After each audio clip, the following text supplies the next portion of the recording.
3, 2, 1, and welcome back to Chasin the Racin. I'll tell you what, for disclosure reasons, I'm actually just going to go welcome back to the podcast, and here we go.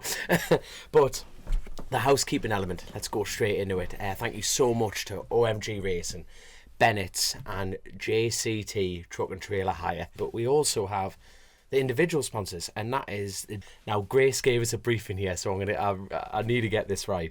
It's day in the someone get their phone out. Days on the dirt, which is terrible. No, it's well like done, no, I know the professionalism is still there, mate. I know it's take 7, mate. I know, but it's Leah Day.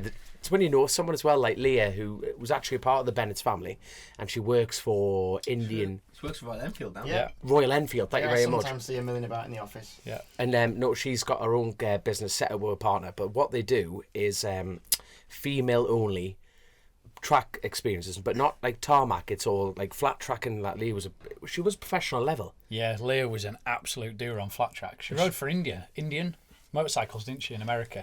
And I think that's why the connections jumped on that side of things. Yeah. So her and a friend have set up the business, and it's been incredibly successful. But we have, like, the audience is borderline down the middle on this. It's just crack show, isn't it? You know what I mean? We've got the partners listening and enjoying it. But going out for a female-only track day, like going out motocrossing, like going out flat tracking, and that is the way to do it, is 100% with Leah. And she is dry as stick. Like, it is great crack. Great experiences, and you've got to click on. Have we actually got a link on the phones here? This is so there is a website link which Grace is going to pop in the description at the bottom, but you can follow all of the socials at Days on the Dirt. But yeah, so we went out the other day, and I got a bit dressed up, didn't I? You did. I was pleasantly surprised to and see you it was for a dirty event as well, wasn't it? We went to the SuperEnduro at Newcastle, which is, I think, the most amazing bike race I've ever been to watch. That's a fair statement. That is a hell of a statement from him. Fantastic. So Newcastle Arena, I've never been to it before. It was. And saying that, they've never even been to England. Never mind Newcastle. Yeah, I don't think they have in a proper championship version. So it was a Grand Prix. It was a Grand Prix. So it was the last round of the SuperEnduro World Championship. Just describe, because I've been to that utility arena, but I don't know what the utility. What's it called? It is utility arena. It's the Metro Arena, man. Yeah, It'll always be. It was Telewest Arena before that. So you could tell that the northeast. It's the Metro Arena. It could do with a lick of paint and stuff, but it actually worked quite well for the event that it was. What did they put in the middle of that? Well, they filled it with dirt, which made it look a lot better. Right. and logs that they fished just roll it in shit and it improved. What have you done with the place? Have you cleaned it up a bit? We chucked a load of dirt in the middle. I like it. I hope the utility arena never want to sponsor the pod.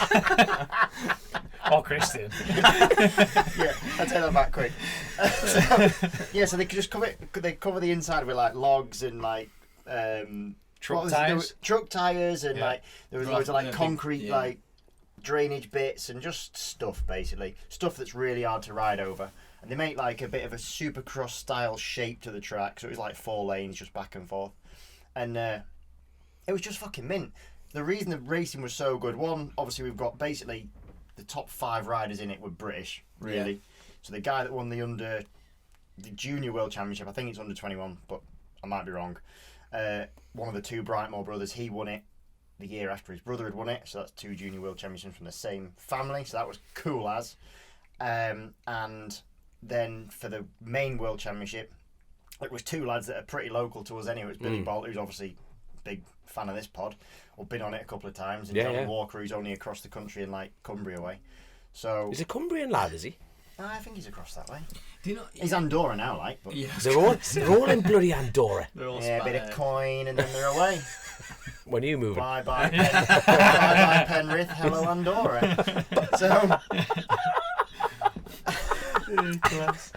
But it was. I like how Joe's keeping quiet. Them in voices, you know what I mean? But when it was just very good, and I think that having they made a bit of a thing about Billy, didn't they? You know, like when the start of the event, he was hiding in the crowd. And his bike was there, but he wasn't there. Do you know what I mean? So they were like looking all over for him, and the lights are going around, and it was really good. They put on a really good show. You keep talking. No problem. They put on a cracking show, and it was the atmosphere was just really good, and everyone's having a few beers and stuff, and the racing was just fantastic. Like Christian says, I've never seen. You look at it and think, you watch the videos on Instagram stuff, just didn't do it justice at all. You get there and you think, fuck me, they're going to ride over that. And then, yeah, it was just next level. It was excellent, so entertaining. And they're doing, you can almost tell by the time they're getting to the end of the 6-minute runs as well, weren't they? Like, yeah, super short race, but it's so intense. Like, they were starting, even the top boys were starting to flag and get a bit like throttle happy, clutch happy. A few little mistakes and crashes and stuff. And that was probably the thing that made it the most interesting, because like literally they could have like Billy's. I don't want to be like downwards about Johnny's riding because he's fucking unbelievable, but Billy was like almost another level up. However, the track is that hard that he was inclined to have a crash himself. So like, he might have like a bit of a lead, but then he's had a tipple over in the rocks, and once they do lose that momentum, they almost can't get going again. Yeah. So like there'd be then another pass for lead. Like it's not like tipple racing that we watch where if someone gets a second, it's like that's a big gap and they're away. The consistency's there, and off you go. It's like they could have half a lap lead and fall over. But they've got to try and restart. And then all of a sudden, the other guys pass them. We'll dig the bike out for starters. Some of them are wedged like this with the back wheels in the air. They've got marshals running on. The second place person's coming on like the momentum at the start of that section to get them all the way through it. Yeah. And what I thought, like, I don't know if you thought this, but what would if I just kept thinking if that was me, the crowd was going bananas. It was like being a pantomime. They're like, he's behind you, so they were like screaming and stuff. And I thought they must be to hear that. Oh, what an atmosphere! It was fantastic. An insane atmosphere. It was genuinely like, because the first race was like the British race, and I was like, this is wank. And I'm sure those riders were really good, like, but the level was a bit different. And you know, when you're like, gonna be a long old night. This we've got like 8 races of this. So this is the whole arena that he's offended. Now he's offended at like a whole class. No, but I just like to be honest. I just like to be honest. But Josh, there was a massive difference. It was quite hard to follow the first race because even within that level there was a massive difference in level. So it was almost like watching a practice session because once they'd done one lap, they were already lapping each other. Right. So you kind of couldn't follow who was winning and it was spread out a bit. Whereas obviously in the main like prestige group and even in the under-21 World Championship they were fucking going.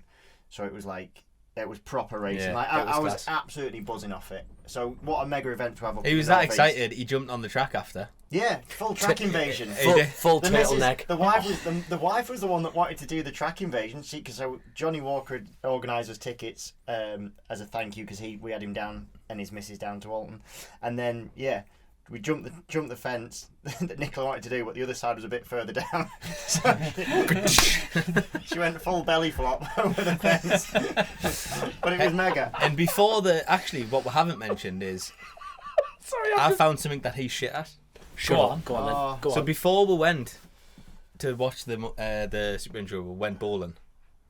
And terrible. Did you have to put the sides up? No. And use Should have done. He should have done. You couldn't do it without the sides. He did 4 or 5 on the belt without hitting a single pin. And I've got a mental block with bowling. And then Why? once I lose the interest because I'm not good at something. You're just not interested. I am literally not interested. Yeah. That was actually a bit of a shock for me. I thought it was going to be manners because where was our invite to this fantastic evening, Joe? No, you were in Spain. And you were in Northallerton. You've got children. To be fair, it was a bit last minute. I actually thought I'd missed it. I seen the Billy Bull did that video. I was already going, wasn't I? Yeah, he was already going, and then I seen the video of because that new KTM shop's around the corner from me, and I see Billy did a video, and I was like, I've missed it. I've missed it. I thought it was the weekend before, and then realised it was that weekend. So and Josh sold the whole experience to his missus by saying they were going to some event. Who's that bloke you were gonna go watch? Drake or something? She was off to see Drake. I just said, do you want to? She wanted to go out on Saturday, and I was like, yeah, we'll do that. And then I sussed out this was happening, and that Christian and Nicola were going, and them two get on. I thought, I've booked your tickets for the arena. Well, what to say? Don't worry about that. We're just going out. We're going to meet Christian and Nicola. We're going out bowling and stuff. And then, like on the Saturday morning, I sent her a video on Instagram. She was like, "What is this?" But to be fair, No. To be fair, got all dolled up to smell a 2-stroke. Like we all think that's amazing. Yeah. But I'm not sure it was. She loved it. She really enjoyed it. Yeah. You tell us what. No, she really enjoyed it. It's funny because like she's only just getting into the sort of like world of motorcycling. She's doesn't regretting it. Yeah, like obviously she's met you guys and stuff, and she listens to the stories and she's just like, what? So it was good for like experience it, but you enjoyed it, and but once you figured out who a few people were and stuff like that, you really enjoyed it, and it was class. And I just think that arena atmosphere was really you don't Fantastic. get that, you don't get that in motorcycling really.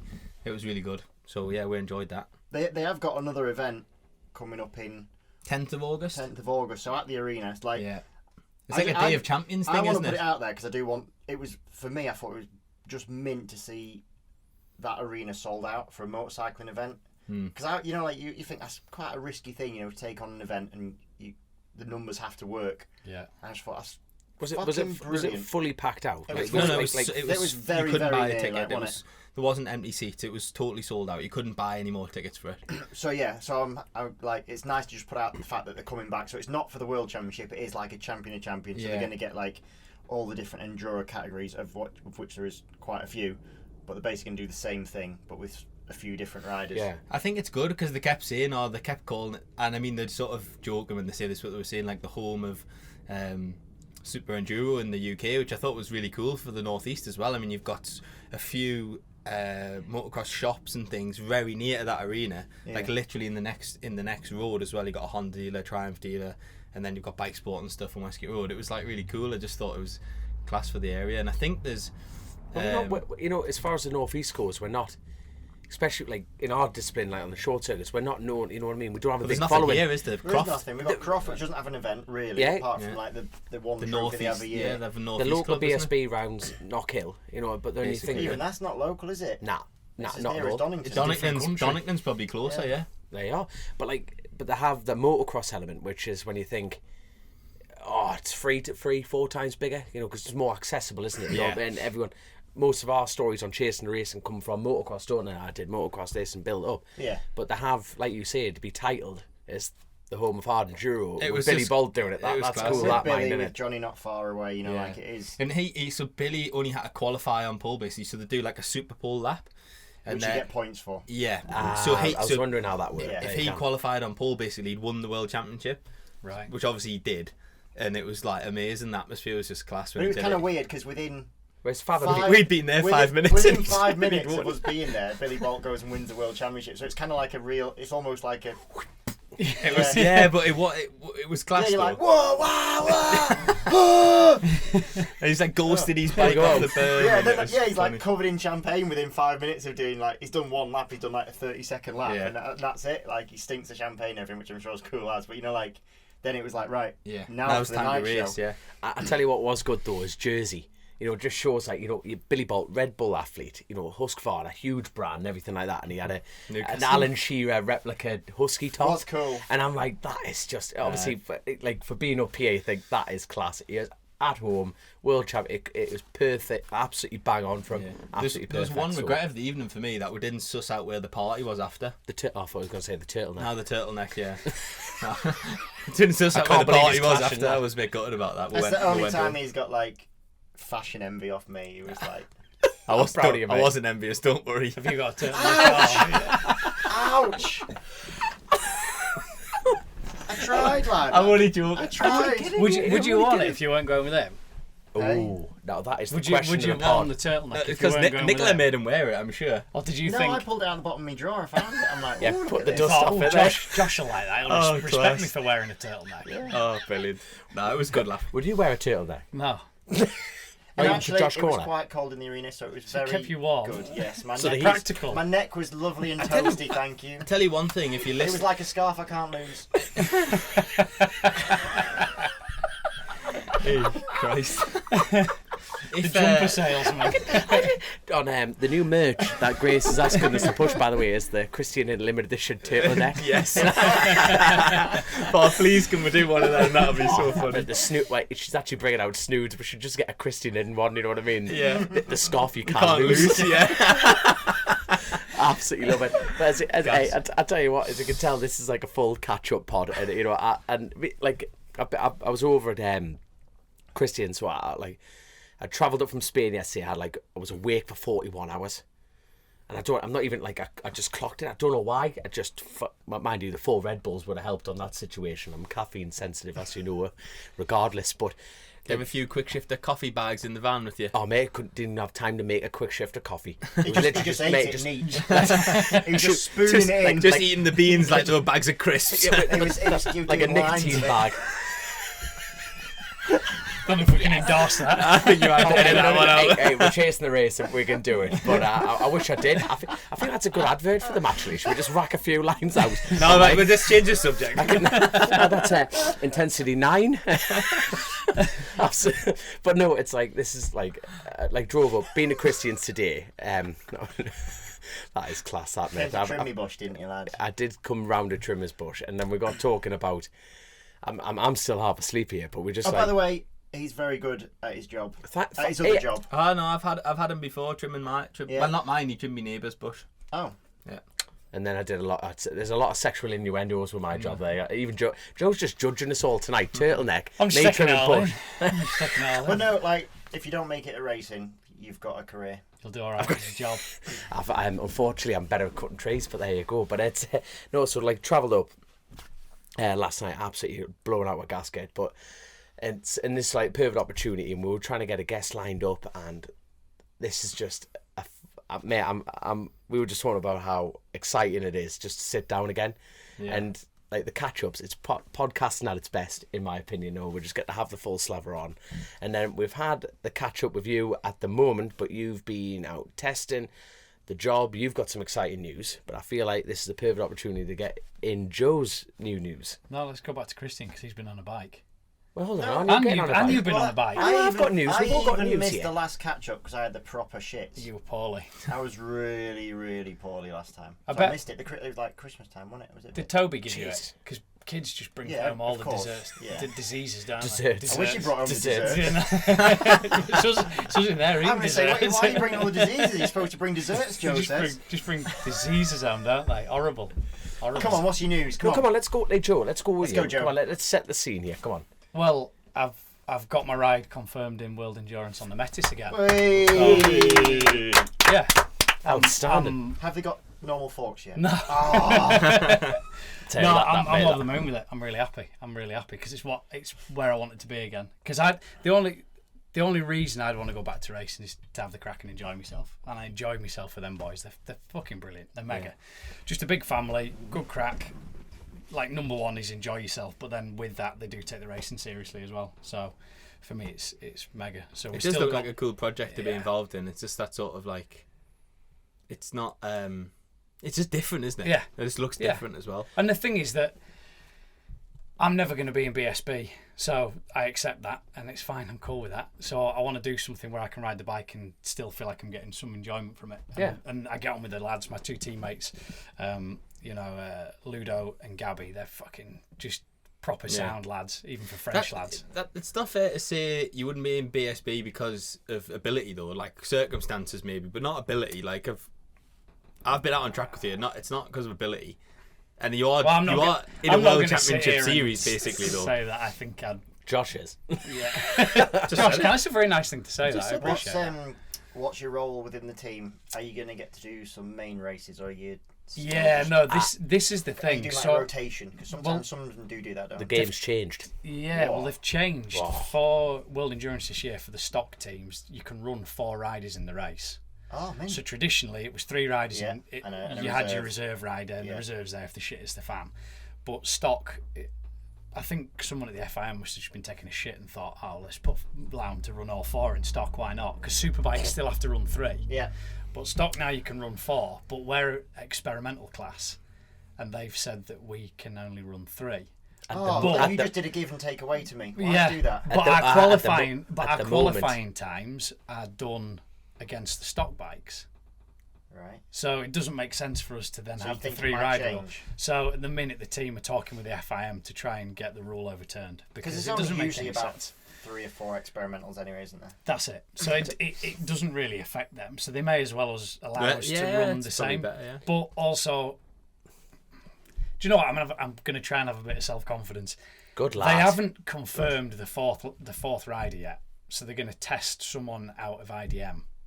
Also, there's only 3 at the Hold on, moment. hold So on. there's me, Gabby, and Ludo that are confirmed. So basically, I think we'll probably go to the Le Mans pre-test, which is the start of April, and I think that's where the potential. Yeah. Do they have to All have the a? riders Do they have to have a 4th rider, or can No. you just run 3 No, they could just run and through hope if they you don't wanted need to. the 4th rider, basically? Yeah. Yeah, A lot of them a don't lot do of them do that. that. Yeah. Question. What's IDM? German German Superbike. Superbike. German So Super. they've got a lad who's keen out of German I think it's Superbikes, but he's International Deutsche Meisterschaft. well. Schumacher did it a few years ago, didn't they? His eyes International glazed over when he German. said shaft. Yeah. I think is that the Dutch Championship as well? Is that part of the same thing? I don't know. Or is there a separate? Anyway, sorry, I'm thinking of something else. Carry No, on. I think it's separate actually. Yeah, I think that must But be I think a separate. lot of the Dutchies do the German because The neighbours. quite close. Yeah, but I was talking to Adam McLean the other day, and he says that he's doing this Dutch Championship. and No, I wonder if it- IRRC. Oh, no, International right. Road Race Champion. Yeah, that's completely sorry. different. I tell you what, I know. you'll I go thought well you there. meant a short Those are like- circuit championship. Sorry, right? That's okay. a good shout, that Adam McLean.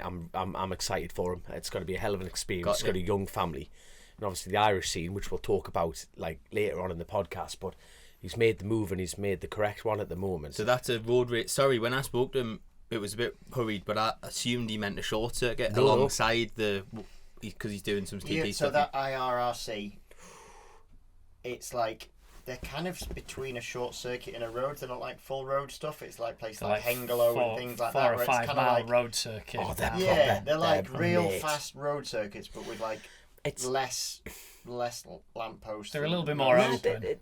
Yeah, it's hard to describe it yeah. really. If you watch one online, you kind of get it. Yeah, You know, I think anywhere that they're doesn't like have a semi- gravel trap they're is classed as a road It's race. like it's Yeah. like the Ulster but different in Europe. Is that fair? no, not at all. In my opinion, it's mad. Even a Like bit more losing. tracky than that, I Nah, think. it's like you see, you got Gary Johnston went over last year and he got an injury with there was a cooling hit the track, wasn't it? Yeah. From He went down, then the bike followed him. Follow- in and there was just- snapped his femur. He's been in a bad way with it. he was in a really bad way with it, God love him, but there was like a massive pile up in the turn one, so you could cool hit the floor, and there was fucking hell. I think the whole grid went through it. But But when Danny Webb's done it. Davey Todd's done it. Yeah, but yeah. Danny Ah, I Webb- know Danny the Webb- that's what I was one. saying. I know the one you're on But about. when you now. look at the track layouts, they're nothing like the Ulster. They're very stop-start. You know what I mean? It's like you got the fast chicanes, like hammer on the brakes and turn. Now, when you look at the history of it, it's like what's his name? Datsa. I think he got on the podium at the Macau this year. Fast as anything. Fuck, he was mate, mega. he was just On the Penn's possessed. bike, he was amazing. Mate, absolutely fine. But then that layout, because like Macau isn't flowing, the back section is, but even though it's second gear, you know, very go-kart-esque, you know what I mean? Stop, turn. But then he's come to the Isle of Man, and there's no doubt in my mind that Datsun will not come good. But that, that style is so different. Someone like Datsun on the podium at Macau Grand Prix, even in his first year, he should have been considerably higher up than he was. He was high up, but not from when you look at results from other circuits, like in the IRC, he should be mopping away with it. I mean, like running top 10s immediately. Where at? Yeah, TT. Right.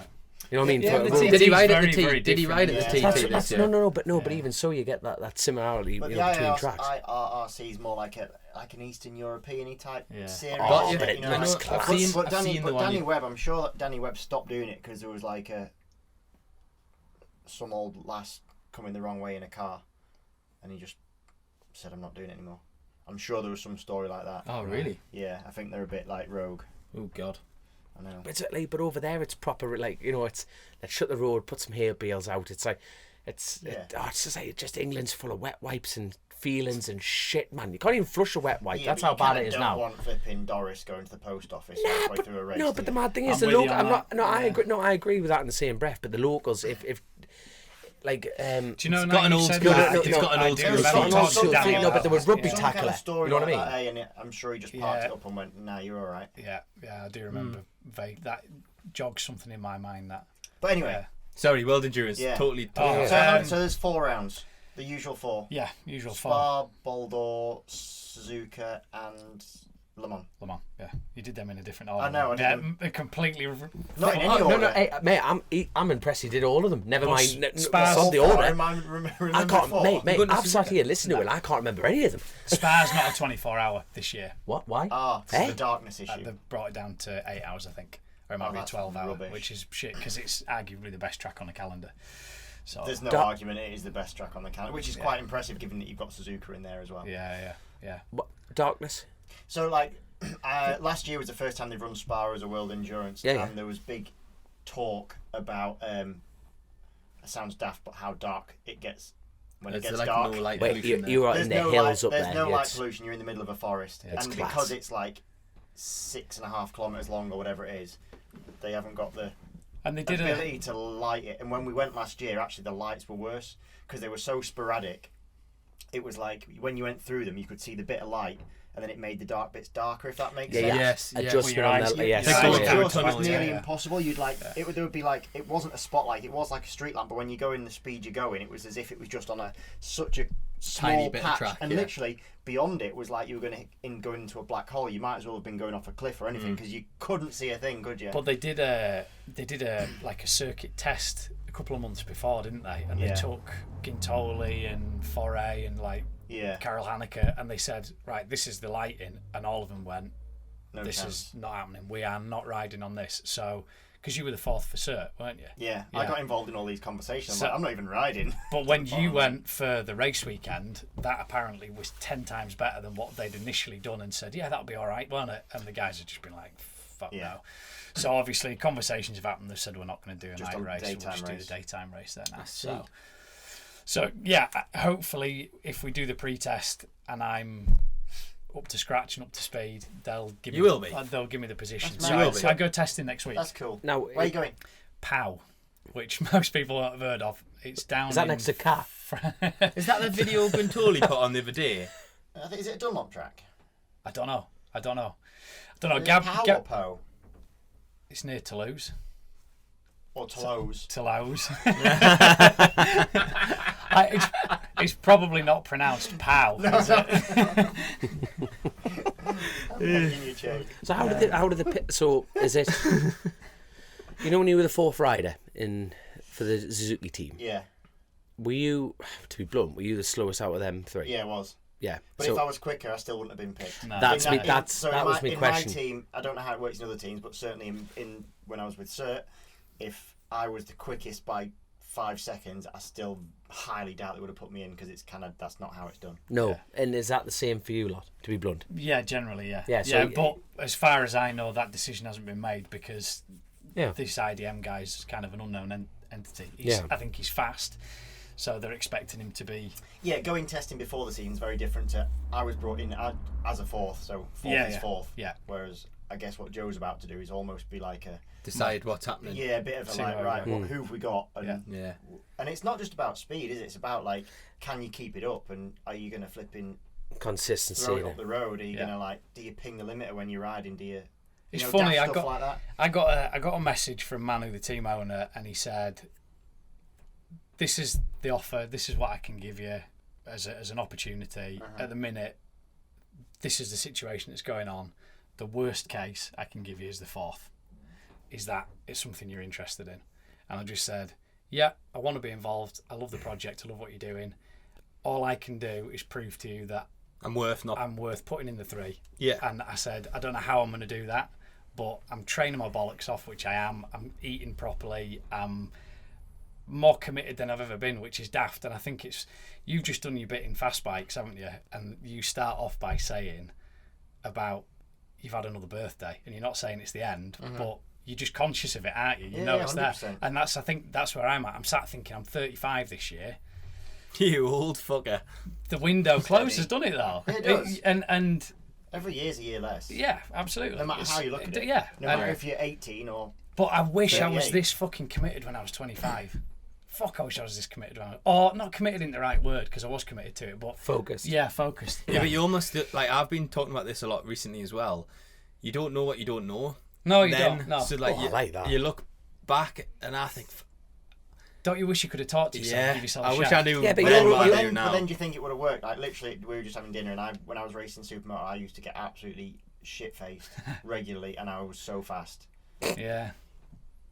And This is and Will back then handing it him a worked. whiskey before he goes out. And I don't endorse that in the slightest, but at the time that was working for me, and it was fine for that situation. Yeah. So like, if I was like focused back then, sometimes being overly focused can be detrimental. And can take away that young, sort of free way of riding. So yeah, as much as like I think hindsight is always great, and you think, oh, I wish I was doing that back then. I don't think it's always necessarily the case. The situation changes a lot. But 100% you do feel that sort of the walls closing in a way. I think I'm panicking as well, and we're all probably in the same boat. That you see. Well, Dom's had a birthday today. That's it. Whee! To be fair, he's only 17. He retired when he was 8. He's the youngest retired racer going in the paddock. We haven't said happy birthday. Happy birthday, Dom. Happy birthday, Dom. And swiftly moving on. We just had some banana break. Banana bread. Celebration cake. So good. And we figured out, I tell you what, we proper had the slaver over that tail because we figured out the world hunger situation. We're going to put Karen Rouse in Africa. Unreal. She will feed that country till she could solve world hunger. Karen Rouse. Bono's got shit on her, like. Sod your live age. Send in Karen Rouse. It was unbelievable, isn't it? I deliberately turned up late just so I didn't eat flipping 3 weeks worth of food in one go. No, that's your battery Duracell mobile out on the front there. There's nothing wrong with that, right? So Josh has gone electric revolution. I've been So electric. we're now recording this 4 hours later because he had to get charged. Talk us through owning This an recorder's electric got more van. power than that. No, that's not true. Come on. I've been electric for 7 months now, actually. Yeah, and that's how long it took him to get here. He was literally waiting for me to say that so he could get that bit out. No, but I've had an electric car for 7 months. Talk us through the journey from Donington. No, it was What time alright. did you set off and what time did you get here? I'm not telling you. How long? Just tell us. No. Go on. How long does it take normally to drive to seriousness, Donington from here? from From the- here to Donington Well, it's, in a conventional 3 vehicle. hours. In an empty van. In an empty van. Go on. Yeah, it's 3 hours, It's isn't 3 it? hours. Right. yeah. How long? What time did you leave? 2 o'clock. No, I left. Thursday. I was Quarter at past. Donington at 3 o'clock charging. I had a haircut when he set off and I've had to have another one since. He's getting a bit confident, isn't he? Dom hadn't had his birthday when you left. Dom's a year There was older. less candles. Right, you bunch of piss-taking Right. fuckers. Look, you saw with the turtleneck. You went. I am going to come back the other way. I rode an electric motorbike and it is the most amazing thing I've ever ridden. What did you ride? I rode a Stark Varg. A Stark van. He's made that so up. it's- Sounds like it's- some no, other it's, man. Is that when uh, they win a Supercross? It's like an round with aftershave. Yeah, so that bike Where you went won, tonight, Starvag. that bike won the That's Arena scary. Cross British Championship Against conventional against bikes. conventional bikes. The first year it's been run in the championship and it won the championship. Yeah. And I rode it to do some performance benchmark testing on it. So it's got 5 modes. The first mode it hardly even sets off. And mode 5, I have genuinely never sat on a motorbike that accelerates that fast in all my life. And it just had motocross tyres on a runway.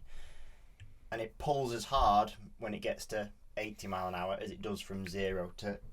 It's hard to explain. It is really hard to explain because there's no normal...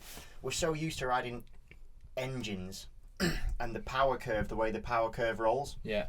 But on electric, it's in. fully linear and it's fully it's 100%, but then fully linear all the way. So the rate of acceleration doesn't decrease in the same way. But as also what it does. the engine brake you get from them, because I suppose it's like it's like created, isn't it? So I had a Polestar car before the van, and that you could have it in like full 2-stroke mode, so it just never broke. So you let it off and it just cruised for ages. It was great. But this van has like engine braking, but it's so Does that linear. recharge? Is that Yeah, like It a does. curse system? Yeah, but the Polestar did the same thing, but when you were braking. Right. Whereas this does it when you lift off the throttle. But it's just, I mean, I don't know what a 0 to 60 time. I mean, it does 0 to 60, but in about a year, it's not fast, but it feels fast, and And it then just you have to it's pull straight into the first charge point. Yeah, no, it's just a pleasure to drive. Like electric, actually, I don't think it'll catch on. I don't think it only works now because not everyone has them. Ah, yeah. When they're you very say good. you don't think it'll catch on in commercial vehicles or generally? No, in general. So Generally. Or motorbikes. Well, yeah, no, I could see it coming. 'Cause I can Well, see I the was just bike. about to coming- say to it's you, coming on a bike as how, well. when now you've ridden one, do you think there's a future in it? So That's Royal not Enfield- simple yes no, or no. so I do a bit of work for the company that owns a stake in it, so that's why I was riding it. And they're going to bring out their own, and then it's going to use the same powertrain because they basically own the powertrain. Yeah. So I was bench performance testing it, and I was going to performance test it against the other brand. And when I rode it, I was like, this is just unbelievable. It won the Arena Cross Championship after I'd ridden it anyway, so I still hadn't seen all those sort of results. But I'd seen sort of a lot of the videos, and it's the first time I'd watched, even from a few years back, it's the first one that you watched that looked like it rode like a proper motocross bike. You Well, could see the way. Is it heavy? I only rode it on tarmac, so I can't. Because I'm just thinking, like, a But it can't motocross be. bike. And the other thing there was some that came out years and years back, and because of there is a little bit extra weight, but they can also put it down a lot lower. Right. Because they haven't got a fuel tank for one, and they can put all the batteries down low. So that real low centre of gravity actually makes it super good over like things like whoops and stuff like that. Right. It's a real planted bike, and it yes, I think it is heavy because trying to get it off the stand you need a forklift. But when you ride it, it doesn't feel anything because the top of it is quite agile. If that makes sense. But the weight's in the right place. I can't give you a proper appraisal because I didn't. You were doing speed tests. I was doing speed testing. This is a stupid question. Is it front and rear wheel drive or just rear wheel? No, just rear wheel. Because some of them have motors in the front, But I could hardly keep the front wheel on the ground anyway. Really? Level 5, if I set off, I would literally loop it like you see. MotoGP bikes don't turn their like launch control on. And they just go whoop. It would do a jump. It was. I honestly can't even begin to explain it. It made my race bike feel shite, sluggish. Yeah, I had to hold back on what I was saying then, because it's a completely different thing. But honestly, it makes this motocross bike made my Superbike feel average, off the line. Yeah. It's hard to explain, but I think in everyday life, so from a car, I'm only experiencing from a day-to-day car perspective. I had a Polestar. It is the nicest thing I've ever driven. Honest to God, as a tool to put it, there's no passion about it. It's not like getting. Don't call yourself names. You fucking Wally. No, but fucking Wally. Calling you a nitwit next. Yeah, but it's been pointed out to us that I swear a little bit, so I'm trying to chill out on that. You're Wally. You bellend. Don't say you're fucking Wally. Just call him a Wally. Anyway, they're good. I really like them, and I've just upgraded to a van, so I can get motorbikes in the back. Did I read somewhere that Toyota aren't going to do fully electric cars? Because they don't believe in they do hybrids. Well, I think it's going to. So 100% hybrid on alternative fuel will be the thing that. They'll still be electric, but it won't be the mass market. Like it won't be. No. It won't be the number one purely for the infrastructure. It just won't catch on. Well, you said that it now costs more to charge. And this sounds like a really boring conversation, but it costs more to charge in I electric car. I reckon it does for the type of driving I do. Right. Because you have to. You can't treat them like petrol cars, for example. So you charge every time you have an opportunity to charge it. You don't know in a car. You fill it up with petrol or diesel, and you drive it till it's got no petrol or diesel left, and you fill it up again. If you're going on a journey, you can't do that with electric. You charge when you've got an opportunity to charge. So it's all.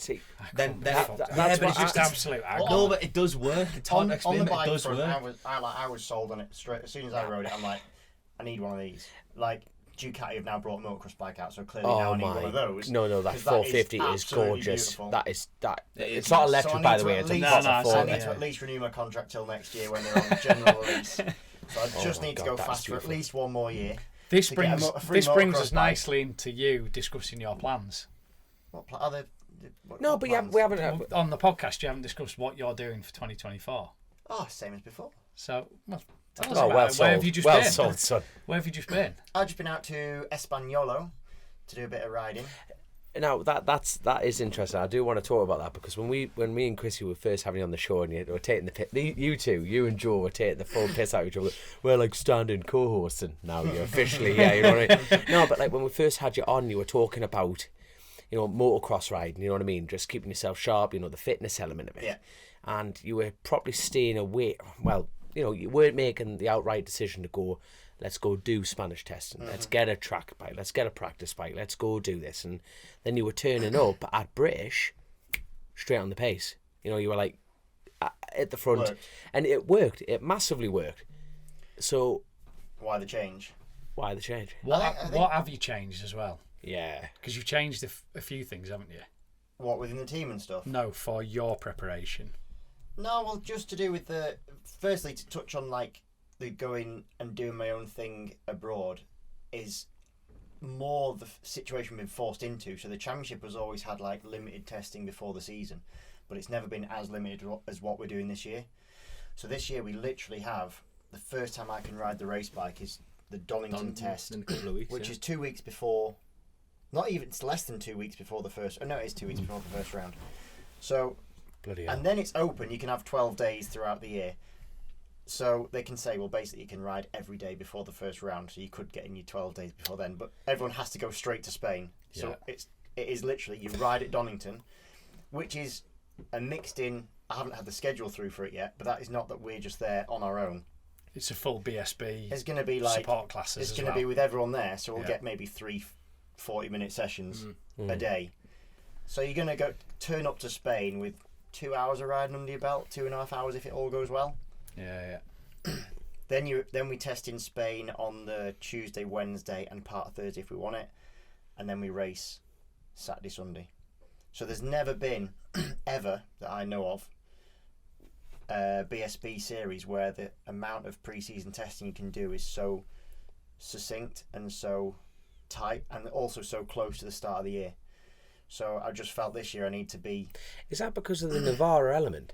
If you know what I mean, is it a budget thing? It's a budget thing as normal, but it's a shit way of doing budget things. I've just gone and flipping.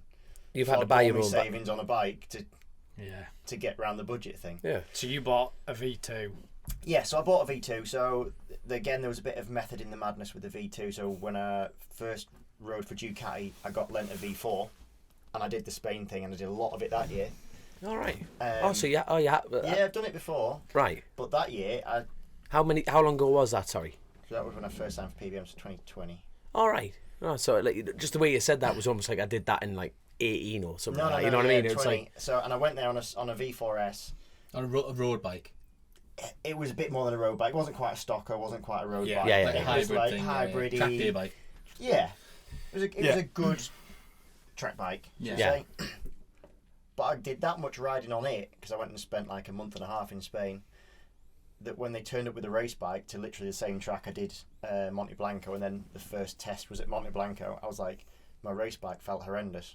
Really? Because I got so used to riding A big plug. Near enough nice, to it. But near enough that I got so used to it that when they brought the same bike that is completely different but the same, I was like, whoa, like it scared the shit out of me. It was horrible. I couldn't feel anything. It was rigid and it was too fast and it was just horrible. Yeah. Exactly how a race bike should feel.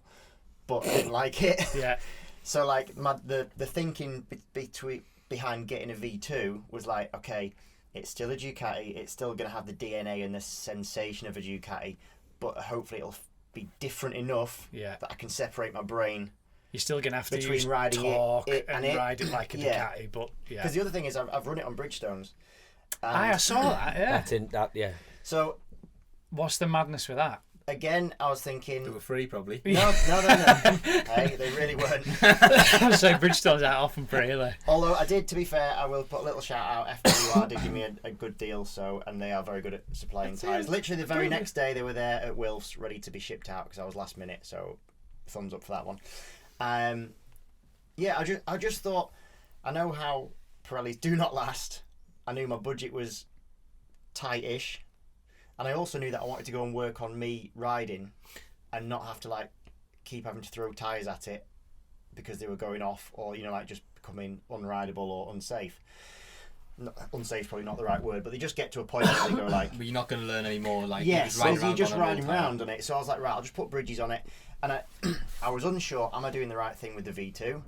Because you've invested. Am I actually going to learn from it because I'm not racing a V2, and I'm like, fuck, am I doing the right thing with Bridgestones because they're completely different? And when I certainly rode the World Endurance bike, then Bridgestones were like that made that table seem soft, Yeah. So I was like, I was worried in a way that I'd invested all this time and effort into getting out there, and was I actually going to learn from it? And, all into the wrong thing. Both situations, maybe more by luck than judgment, I was pleasantly surprised that it worked out in every which way. So the generation of Bridgestones that I used, I don't know how different they are to what I raced on, but they felt Pirelli-ish, and I was mixing between Part 1 Pirellis from Ben last year and the new Bridgestones that I had, And as much as like the lines change and your riding style change, it happened as soon as you rode out of pit lane. But the feedback that I got through the bike was kind of the same. So yes, the lines changed. Yes, how you held your body was different, but it felt the same. So I was happy with that. But they lasted. I was doing like a day and a half on a set of tyres. It's quite interesting. They're quite Pirelli-esque. Really good. Because like Pirellis are wired lined and the VO2s aren't. Yeah, Bridgestone, you know what I mean? It's like, that Pirelli-esque in terms of like the feedback I got from the front. What I was really nervous about with the Bridgestone is what I've used in the past, there's just no feel from it. Yeah. But I actually had feel from it. And so I was like, faces on nice. the floor. And yeah, pretty much. Yeah. And then the V2 rides so much like the lines of a Superbike. It is insane. Like, unbelievable. I did a bit of riding with Kyle, who was there on an R6. Say, he's just justifying Kyle going up the inside of him on camera. He actually went around the outside of me on camera. When he got up on the fast left. That one. So I winced a little bit. I was like, oh, fucking hell. It was, I couldn't believe how much it was like riding a slow Superbike or slow 1000. The lines were so similar. I was like, mint. I could work on how I was going to ride anyway. Did the Oxford boys prepped it for you, didn't they? Yeah, so I bought it off a mate of mine. And then the Motor Rapido just went and got the bike for me. Went through it. Have they tried to make it stiff and hard and uncomfortable? Nah, not at all. They put a thumb brake on it because I wanted to ride like my controls. Yeah. Apart from that, I ain't got a clue. So I still don't know what springs are in it. I put all the clickers to the middle and I put the preload to the middle. I never changed this. I don't know what sprockets are on it. I just got on it and rode it. Fair play. Like literally, I ain't got a clue. And did you go Almeria Cartagena? Yeah, I wanted to do a lot more, so we invested. It was a bit of a balls up in a way. So the plan initially, so it was me, Ben, my teammate, and one of his sponsors, and we got a van, and we drove out there. And someone drove it out there, and the plan was basically leave it out there and fly back and forth and do loads of track days, which was cool. But it ended up we only did 2 track days, so it became a really expensive. It would have been cheaper and easier just to stick them on stillages. Yeah, and send them out. And send them out each time. But hey, hindsight's a wonderful thing. You live and learn. Like, I know it for next time. For me to have done 2 track days, I'm probably like 18 grand deep with the investment in a bike as well. I know you can sell that, but I'm still. Thing is, you want to do a Euro track day. It's 150 quid for a stillage, isn't it? Yeah, so I could have done it a lot cheaper. It cost us a lot of money to get there and get back for 2 track days. So I wish we'd done more. We didn't. It's all right. So the plan now is probably do another 1 or 2 in the UK because it's kind of the weather's kind of picking up a little bit. Yeah. If you get the right day, we can do some over here, and then. I was going to go to Donington on Thursday last week, and I was like, it just looks pished on it. Don't want to ride around Donington. It's 7 degrees. -1 this morning when I got up. But yeah, so that's the reason why the switch is basically just the force of hand from the championship, basically. Which I don't really like it. What, less testing? Yeah. But you know what they say, everyone's in the same boat with it, aren't they? Yeah, they are, but like I just think, like, from my personal take on it, I get they have to keep costs down. Racing is expensive thing to do, but I don't think we're in the days now where there's a single team that has this budget to go and do a load of testing and get a big head start. I think there was previously, but we're not in that position now. I don't see any teams that have this like huge budget compared to someone else. Do you not think there is a big disparity between, even with the change of teams that's going on for the start of this season, there's still a big disparity between the first team and the last team? Not massively. There'll always be a big gap between first and second. But that's what. First and last. What I don't like about it is, I don't want to say lack of professionalism, but that's kind of what I'm getting at. It's a bit like saying to Newcastle United, you can only practice with a rugby ball until 2 weeks before the first match. Yeah, that's actually a good He's not wrong, comparison. You know what I mean?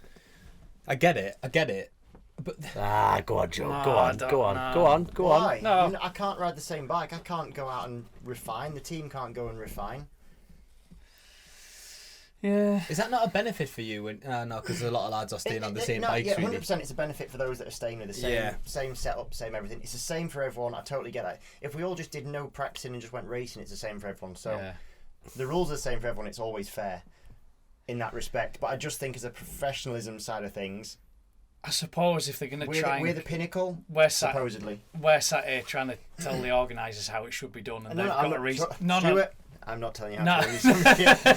I'll be getting a long lap before we started. Thank you. There's so many ways in there of them trying to bring that cost in and make the racing. It's a challenge. The thing is, going to Spain testing, problem. the budget to go to Spain testing is horrendous, but you could structure the start of it slightly different. I think the fact that the championship goes to Spain for the first round obviously probably has had a bit to play with that, because obviously there's a huge cost. Like, not all of the teams would have gone to Spain testing. Now a lot of them have got to go because of the first round. I don't know if the championship contributes towards that. I'm sure it does in some way. They used to for Assen, didn't they? But yeah, like, it is. I know what you're saying. When you're looking at all of the other championships, BSB often gets compared to like world championship level, and it's got world championship riders in it. Yeah, they're out testing and you aren't, essentially. So I get it. In all fairness, World Championship had a heavily reduced testing schedule, and so has MotoGP's had a heavily reduced testing schedule. And if you watched round 1 of World Superbikes, oh my god, the racing that's produced, outstanding. Whoever's running their technical rules and regulations. But their testing might as well have went out the window for Phillip Island, because they basically set their bikes up for race runs, and then the day before FP1 they say, you've got to do it, the mandatory pit stop. Yeah, so your bike only needs to do 10 laps. That's a different bike, like, it's different. Yeah, but that's it. Like, the first 2 days meant nothing then, didn't it? The rate, like, round 1 was mega, wasn't it? It was some of the best racing that there's been. I mean, Bulliger going out winning his first race, like, as a rookie, amazing. Andrea Rianoni, for me, that was ace. 4 years 4 years. I know he won't have been packed up, Willie, but it's different going and being I fit. can't get over his surgery though. Have you not noticed his face? Like, all hard not to. Oh, fucking hell! It's not the same dude. Jesus Christ! Like, it's bad. Yeah. Is it? I've not watched it. So full plastic surgeon model. This is the same bloke that got kicked out for failing a drugs test. Is that correct? That's what the ban was. Yeah. Was it party drugs or what was it? No, I think it was related to having surgery or something, wasn't it? It was like something he had I don't know. Something to do with having the surgery, I think. I lost a bit of respect for him years and years back because he missed a test when he was 4. I can't remember what team it was for, and that was because he was recovering from one of his surgeries. Jaw surgery. That was the thing. That was the thing I was thinking about. Jawline surgery or something like that. Yeah, it was. He had to miss a test because he was still like recovering from some of his like personal choice face surgery. Yeah.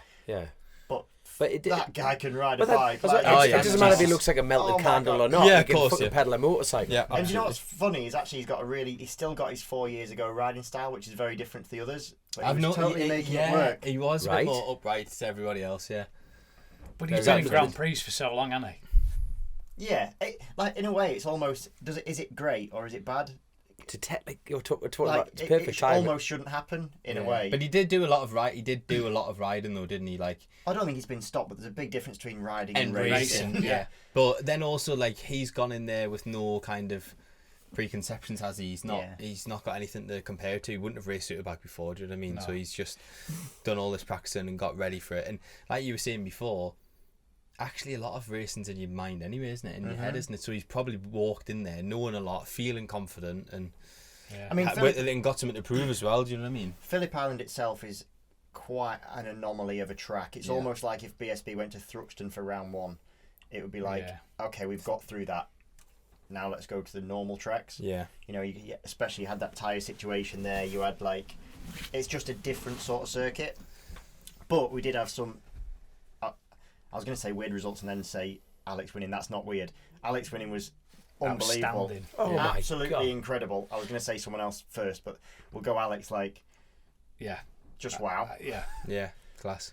But do you know what? He sat with us, didn't he, last year, and he said, "I think I can win a world championship," and he said, "I think I've got more to give," didn't he? When we had him on, he was not arrogant about it. He's just got the self belief that he knows that the results he's been producing aren't the best that he's got to give, and he's got more to give. Yeah. He just looked like a different ride, didn't he?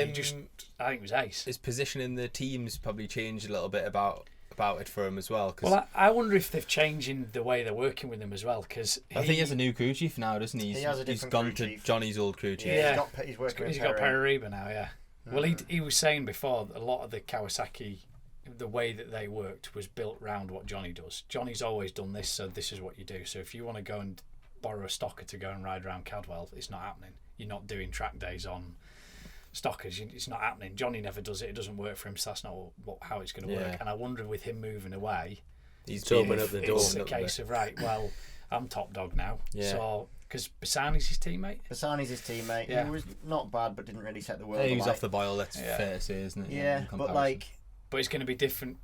It'd be the same as you going from a Ducati across to an inline 4, because he was on the Ducati last year. Yeah, it's a big switch for him. Big switch change. for him. But it, like again, just the limited whole testing time. the whole weekend for Alex was just super impressive. You know, like that pass that he did to take that final win was incredible. Something else. That one is of the so one of the hard best overtakes I've through seen that. ever, and it was just full commitment to do it. Yeah, but he pulled the line back. Yeah, he did. Fucking hell! Like to go around the outside of someone there, you are running wide. How he just went round him and pulled it back in again. Outstanding, incredible. And, like if we're going to go other notables, like I think Sam was another very strong showing. Yeah. The first run out in World Superbike out was strong. The results probably don't show how well he, yeah, went. but he actually went. Didn't he qualify in the front row? He qualified in the front row, didn't he? I think he was Qualified second at. row. I thought he qualified on the front row, and then in the, or was it in the Super Bowl race or something? He got a. He definitely was in the top 3 in one of the sessions. One of the. He had a problem in his pit stop, I think, in the first one, but like his results don't show how well he actually went. But then if we flip the coin, we've got probably middle of the road was Bautista, who wasn't the Bautista that we had last time. Yeah. He's Which is injured. He's interesting. injured though, still, isn't He's he? injured, and we've got the whole weight thing. Yeah. And it's interesting. The weight thing didn't really make a difference to Scott Redding, which is kind of odd. No, but it's funny that because the weight thing's not how I thought it was going to be either. So it's just if you are it's not a combined How are they doing rider it? weight. It's like Is it on the bike? No, it's like if you're say the minimum weight's 80 kilos. So if In a rider, this is. in the rider, if you weigh less than 80 kilos, they like make you put X amount on the bike. To bring you up to... Yeah, it's not quite as cut and dry as the rule combined. is something like, I don't know exactly, but it's not a full a kilo for a kilo. It's maybe half a kilo for a kilo. Right. So if the rule's 80 and you're 60, you have to put 10 on. For example, like heart, you have to sort of split the difference. It's something like that. But you can put it on the bike. I think he has to put 7 kilos Well, on, I think it was. It's a lot of weight to put on. No, but it's a lot of weight to put on a motorcycle. But you put it right slap bang in the middle of the Yeah, belly you pan, can right choose low, where and you want actually it. make Yeah. the top of it lighter. But you Well, heard- they did an interview with him, didn't they? And he wouldn't admit. He wouldn't say Yeah, he how wouldn't much say he here weighed. how much He he said, weighed. you He guys said are he'd just put going to some have weight to on, down didn't with he? it. tell You you- can deal with the down. That would be my when we dream, had- wouldn't it? Being that light that, Yeah. that your crew chief's going, there's a McDonald's, I know. having a milkshake in Yeah. 20 minutes. Eat what you want. You know what I mean? Get And fat, just- lad. But where you can't do that though, can you? No. Because you wouldn't be fit. That's He the needs to come problem. to Karen's house. Yeah, yeah. Just Get him- Right, get him on the Karen, phone. like, Karen, we've got a project for you. Like, put a price Someone tag, tweet can't him. you pay? Someone tweet him. Alvaro Bautista, come to the Rouses. Come to the Rousers. This will get. That will. To be fair though, when we had Bridewell on here and he said about how much, well, you ride one, how much he thought the weight made a difference where they put it on the bike and stuff like that, and he was talking about the exhaust system and all the rest of it. It obviously they're not loving it. He's not loving that. I know he's injured, but he's obviously not loving having to put 7 kilos on it. It's not as simple as just bolting it on, low down, No. and going, that's No, it. it isn't. Did you see him? Sorry, him and Alex on the run to the line. On the last lap of, I think it was the first race, not the Super Bowl race, first race. Not sure. They came out the last corner, and Alex was maybe 4 or 5 bikes in front and got the same drive and the same run. And Bautista nearly got to the line before him. It's still a And quick it's like, motorbike, so he's yeah. still. Whereas I think when Iannone was behind him, behind Alex, that Ducati could not get past that Kawasaki. But I think what we're not taking into consideration is the other rule changes that have been. There's been a lot. They There's take has to be. RPM off them as well. There has been, and dropped. the Kawasaki's probably had. I spoke to someone who's technically minded, and the Kawasaki's probably had the best increase in comparison to the other motorbikes. Right. Which must be a kick in the balls to Johnny Ray, mind. So that was obviously the next This one we is were going to the- get onto. I feel honestly like But even so, but I watch like before you go down that route. But it's like I only got to watch race 1 before I had to start travelling. But like the one thing I couldn't get my head round was you got Top Rack behind that Kawasaki, and I bet he must have gone, what the fuck, you know? And all he's talking about in winter testing is the fact that I'm on a faster bike. Bearing in mind, Top Rack's raced against Johnny Ray. They've seen the strength and everything like that, but then it's just gone whoop. And in the laws of physics alone, you get a slipstream, Well, that's you where should that slingshot it, and that's what we're talking about. couldn't get past that. Couldn't get past Alex's Kawasaki, That's even what in I the mean. slipstream. The difference is though where you're measuring it there at Phillip Island is not being wound up out of a slow turn. You're coming onto it in a fourth gear fast corner. Aren't you? But then you hold momentum. But the mad thing about Phillip Island is it's never been a true judge for the rest of the season. No. You know what I mean? Exactly, A fast bike at Phillip Island always comes to light at Phillip Island. You know what I mean? You know what I mean? That's a circuit where you can get a result there and then you struggle. I think you'll see Top Rack take advantage of the pure speed of the BMW at some other tracks. I mean, he also dropped the engine shit in one of the races, and that's engine number 2 of the year. I think they can only have 5 before he has to start at the back of the grid. Yeah. Then engine number 6, he starts from pit lane or something. So you're at round 1. And you've done 2. Sorry, you've done 2. Yeah. Yeah, not Like. great. Yeah, you're going to run out quickly. But it was funny. Sorry, not funny, but it was. Yeah, you could say funny. It was interesting to see how Top Rack performed on the BMW. None of the other BMW riders really were any further forward. Van der Mark was pretty good. Yeah, Van der Mark did have a good run. Yeah, they were. Yeah, but still. In comparison, he's made the difference. Yeah. Like that's not doing anybody a disservice. What do we think about the Johnny Ray situation? I was gutted for him. I was genuinely gutted for him. I just thought he didn't deserve that. But which one about? I've only seen race 1, mind. What's he just had a struggle weekend, didn't he? A couple of big crashes. Was nowhere in this practice sessions. It was a bit of a funny one because there was a few. I don't know how real that the quotes were, but like there was a few strong quotes. Yeah, seeing that. Yeah. And you know, when you're like going, "Oh, that's round 1 with a new team," you know, like that is strong worded, but you don't know. Things get taken out of context so quickly and easily that one sentence that yes, it might have been something he said, but it might have been in a bigger sentence that. So I don't know if it's real or not, but like he basically was saying, "I want to tell the whole story, but I'm not allowed to." Yeah. In a way, it was the way it was portrayed in the things I read. It was like he was trying to blame the team, but the team won't let him say that. Blah blah blah. He had like a bad vibration or something. He had a vibration supposedly. In practice, and but then it was almost worse because his teammate got on the podium. Yeah, exactly. But he was shaking his head and stuff like. And when you see someone like visibly like doing that, like. And Johnny Ray doing that as well. Yeah, he's obviously a bit rattled, wasn't he? But. And it's also like he's always been good around there. It's his home from home, you know. It's his where his family, his wife's family's from. That's where she's literally from, Phillip Island. Yeah. So like it is home from home. It's like it's just sad to see. But do you remember? You can't doubt his talent. You can't doubt the team's talent. So, and it's obviously working because Locatelli was twice on the box that weekend. I think. Yeah. Only him and Alex were twice on the box. But do you know the child in you, and you like. I just love seeing him on a Yamaha. Like everything looks. I like seeing all the those different liveries. Yeah, he just looks class on it. And he does look cool. Like. Do you remember Dan? I don't know if Dan ever spoke about it. Linfoot's last year in Superbike on the tag Yamaha.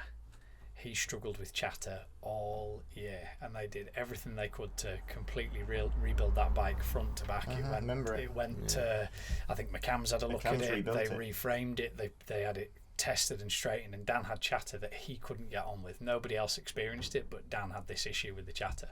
And I've always compared Dan's style to Johnny's. You know, they've both got that kind of upright 90s riding style. When I've ridden the R1, I've personally, and I'm nobody, but I felt like you had to ride it differently. You almost had to ride it in the MotoGP super sporty style. Yeah. I don't know. Maybe that's a completely bullshit statement to make, but The thing that was, I think, strange is that he tested quite well. He didn't set the world alight, but he tested pretty good. He was top 4 pretty much in every day's where testing. you'd expect to see him. Really, you'd think, right, okay, he's just getting used to it. Okay, he's not going to be absolutely ballistic crazy. To be fair, it was Bulliger that did all the wow testing. Andy Iannone, to be fair. Andy Iannone, but like, he was. Whatever happened to Johnny at the weekend was just, it was sad to see. A one-off bad weekend, yeah. Well, and hopefully he can reset it because he can go. It's almost a different champion. It's the only round outside of Europe. Yeah. We already said it's one of those tracks that changes things. It's so different. Yeah. It's the only one where we're going to have a flag to flag that's in the dry. Yeah. You know, it's like, do you know what? It is what it is, and he's strong enough. Minded, I've got no doubt. Oh mate, you're not Johnny Ray without being Johnny Ray. You know what I mean? In the situations that he's won, he's got to be headstrong enough to go. Do you know what? That's why them more than good enough. That's why them headlines were a bit like out of character, weren't they? Yeah, exactly. That's why it was weird to read. That's why I was like, do I trust these headlines? Yeah, I thought the same. Yeah. I kind of trusted Johnny more than You did, the don't you? fact he was going to say that. I'm thinking, would he say that? You Yeah. know, like, would those words come out, or is this like sensationalism? Because everyone loves a bit of like. They love the drama. But, don't I'm they? sorry, but Johnny is, above, just above the rest in loyalty. You know what I mean? He's stuck with Honda. very He's professional, stuck with Kawasaki. You know what I mean? And when Johnny Ray makes a decision to move, it's a decision that he's going to hold. So, like you say, when you see them them lines coming on your Facebook and whatever, you're like, nah, way, man, no way. Tell you what I thought was my favourite bit about the World Superbikes round 1 was seeing Booliga do so well and what that really meant for Supersport, because a lot of people, I think, thought the Ducati was just like outrageously competitive, which it is competitive, but Booliga was clearly making the difference, because an R6 was battling for the lead. Do you know what I mean? Yes, a Ducati won, but just. Yeah. No, but in the same breath, though, it's interesting because our first point of comparison on tonight's show was you talking about how you have to ride that V2 like a big bike. You know what I mean? He was almost practicing all last year. That's what. No, but you know what I mean. Yeah. But when's the last time a Supersport rider at world level went straight from there? But to he was rookie always, class? You know what I mean? He was always really like held in very high regard when he was in Moto3 and coming through the VR46 thing, wasn't he?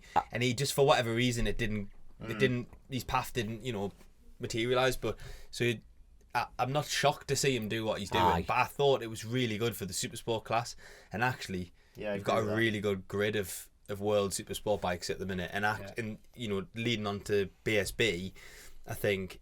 Actually, we've got a very good, strong Supersport grid in BSB with lots of different it's old school. manufacturers. Just before we move on to that, can I just say, on a kind of non-riding related topic, James Toslin's turned out to be a pretty good commentator, and motorbike racers don't always make the transition to being commentators that good. What was he commentating on? On World Superbikes, on Eurosport. I must have watched it on something else. Yeah.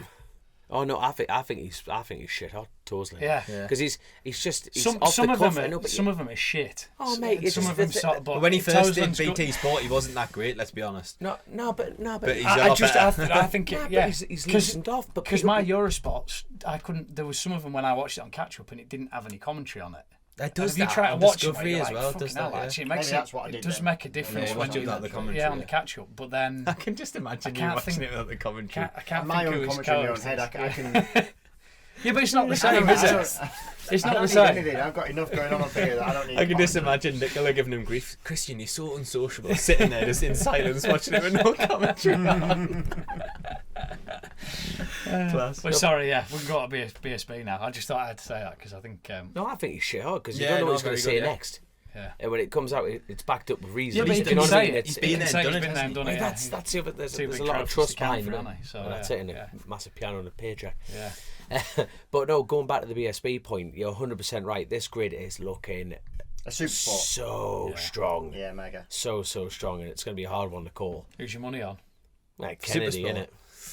I'd like to see Jack. Huh? That was quite a strong. Kennedy in it. Wait, when's he not won it? That is true. My I tell you when he didn't win it was the last time.